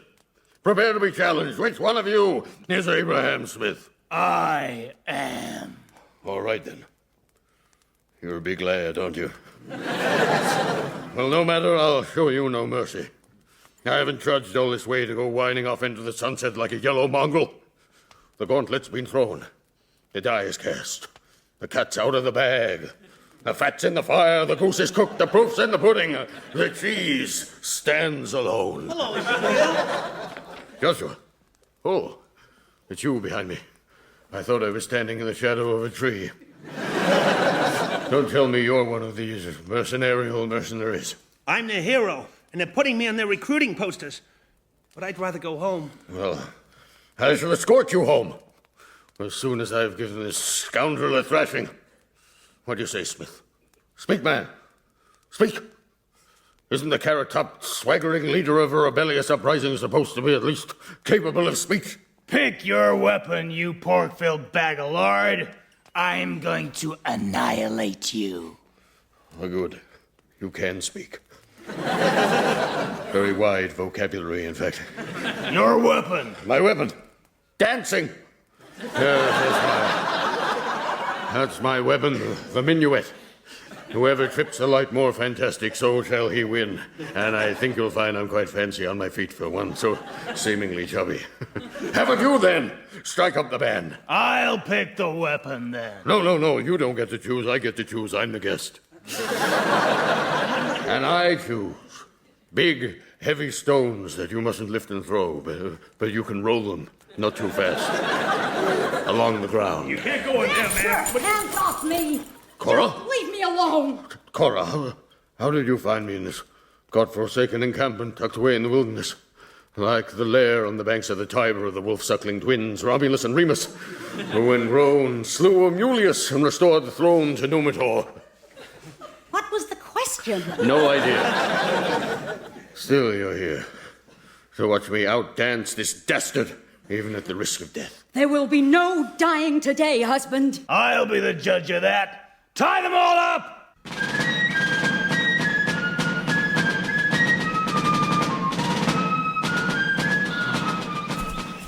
Slow down, Sam. Stop and smell the piney woods. No time for smelling, McGurk. Abraham Smith's camp could be over the next hillock. Oh, you said that about the last hillock. Well, one of these hillocks will be the right hillock. Yeah, well, I'm not at my best on hillocks, and can we stop saying hillock? What exactly is a hillock, anyway? I don't know. It's a sort of bollock with grass on it.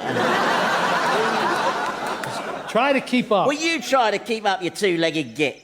Nobody takes the time to consider the handicap when they're scampering helter-skelter through the underbrush, do they, huh? Well, maybe someday all the forests in America will have special ramp slopes and handrails and chairs with wheels for disadvantaged blokes such as yourself. Yeah, right.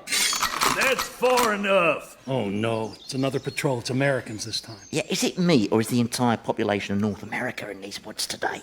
This time I'll do the talking. Right. Stop your whispering. Hands in the air. Put your weapons down. We're friendly. I'm Samuel Oliphant, a well-respected citizen of the city of Baltimore. Yeah, then who's your slimy redcoat fellow traveler? He's my cousin from Virginia. Thomas, Jefferson. Perfect. Thank you. Thomas Jefferson? What? The Thomas Jefferson? Why, yes, indeed he do. Yes, indeed he do. Yes, indeed he do, yeah. Yeah, it's funny. I always pictured Thomas Jefferson as taller and without a stump. Me disguise. I'm a master of disguise, known in my circles as the human chameleon. Well, I'll be damned. Oh, I hope not, sir. I sincerely hope not. So if that's all, we'll be getting along then. Yeah, you mean Mosey, cousin Mosey. Yeah, I mean Mosey. Mosey, yeah. Think you could get your voice a little higher, Thomas? Hey, hold on a second. How come he's wearing a uniform? Which uniform? The red one. Does that seem red to you? I suppose it's a reddish, but not loud red. It's a British uniform. I don't see how you can say that. Now, I'm afraid the young gentleman is right, Samuel. And when you hear how this uniform came to be in my possession, you're going to be scratching your heads like a chicken scratching gravel. Oh, boy. You see, several of my slaves from the plantation cut this very uniform off a wounded redcoat sergeant whom they discovered abandoned in a marsh outside of Richmond as the crow flies, whereupon they then commenced to present it to me as a souvenir for the humane and benevolent way I treat them. Dip me in maple syrup and I'll eat a bug if I'm lying. That won't be necessary, Mr. Jefferson. Your story makes perfect sense. So we'll just mosey along then. Yeah, unless Mr. Jefferson requires an escort, sir. No, I'm fine, boys, but I shall be commanding you alert scouts to your superior officers. Might I have your names? Yeah, we're the Bush brothers. Yeah. I'm George, and this here is Jeb. Well, God bless you, boys. May you have many children. Okay, well, we'll leave you to go on your way there. Y'all take care now, you hear? Oh, they're going good. I can stop chewing this straw. Thomas Jefferson. Yeah. That was a little overconfident, wasn't it? Why the hell did you choose Thomas Jefferson? Because I can't do George Washington.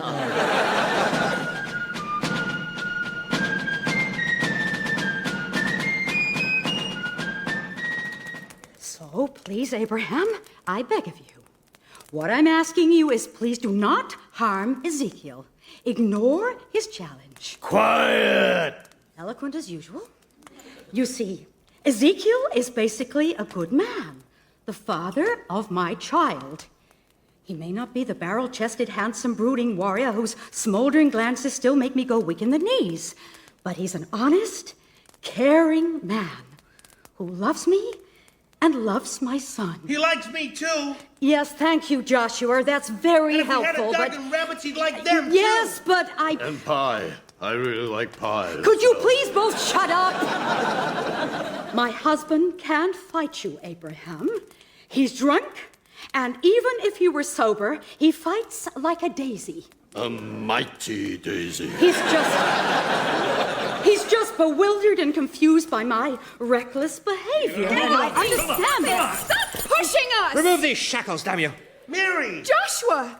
Mary! Cora! Brimshaw! Ezekiel! Brimshaw! Mary! Joshua! Ezekiel! Goat! Brimshaw! Abraham! Quiet! Stop this madness! Pardon me, Abraham? I said, stop this madness! Cora, do you remember your paramour having a speech defect? Not really. He was always a man of few words. Now I know why. Oh, you've done it now. You made him angry. You made him use words with S's in them. Silence! Oh, boy, here we go. Here we captured some more spies, sir! Samuel! Grimshaw! McGurk! Mary! Joshua! Ezekiel! Shut up! This is incessant salutation! Anybody got a towel? Now, unfortunately, you've all stumbled across our secret hideaway, which means, sadly, you'll all have to be silent. What he says, he got rocks in his mouth. You'll have to be killed. Oh, thank you, I got that. Cheers. Killed?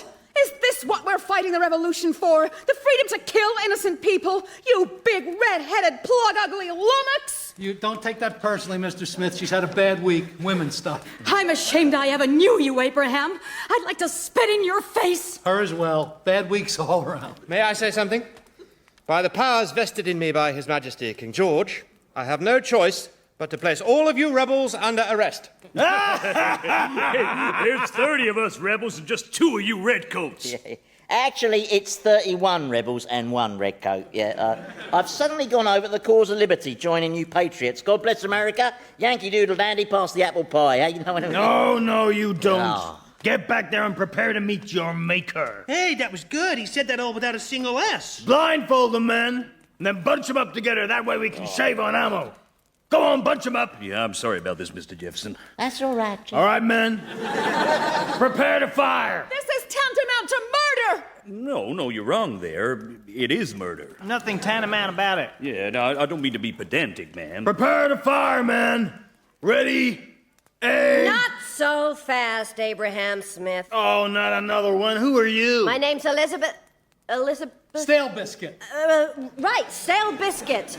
And I'm here to secure the release of my friends. These people, so hand them over. Who is this woman? Her reckless stupidity reminds me of someone. Oh, it's hopeless. We're all going to die. Like the doomed Argonauts confronting the Iron Giant of Talos, who... Now's not the time, is it? I said release the prisoners. Release them to a woman? And a woman with no weapon? Oh, I think you'll find I've got an extremely effective weapon.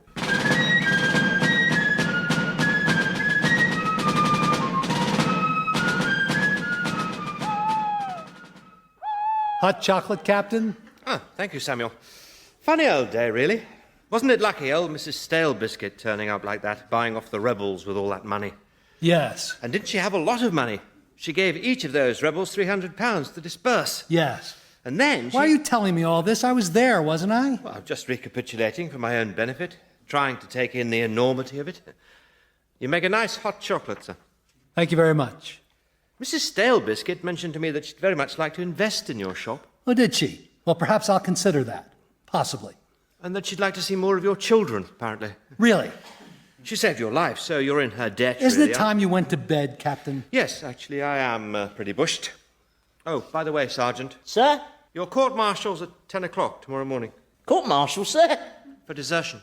Ah, no. You see, what I was actually doing, sir, was attempting to win the rebels' confidence, whereupon I'd have taken Abraham Smith captive and thus secured our release. So what you probably meant to say, sir, rather than a court-martial, was the ceremony where I received my medal for my bravery, sir. See you at 10, Sergeant. Court-martial, eh, Roy? That's bad luck. Oh, don't worry, sir. What's the worst that can happen? You can be shot. Oh, yeah, you're right there. Yeah. Well, in that case, I'll probably just slip away into the hills and blend in with the populace. You're a little conspicuous, Roy. Nah, now I'll disguise myself as a colonist and, using my convincing American accent, live an elegant life of leisure. Leisure.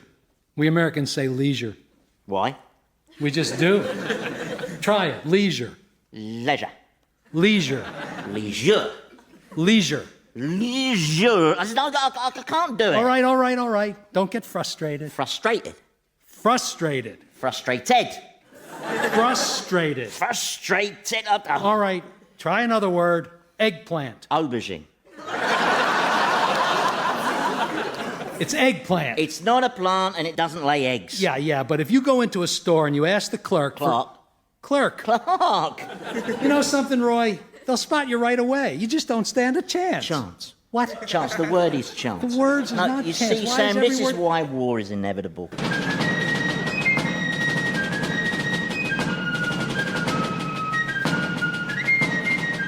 Revolting People featured J. Tarses as Samuel, Andy Hamilton as Sergeant McGurk, Jan Ravens as Mary, and James Fleet as Captain Brimshaw. Ezekiel was played by Hugh Dennis, Cora by Penelope Nice, Joshua by Tony Maudsley, Elizabeth by Susie Blake, Abraham Smith by Philip Pope, and other parts by Michael Fenton Stevens and members of the cast.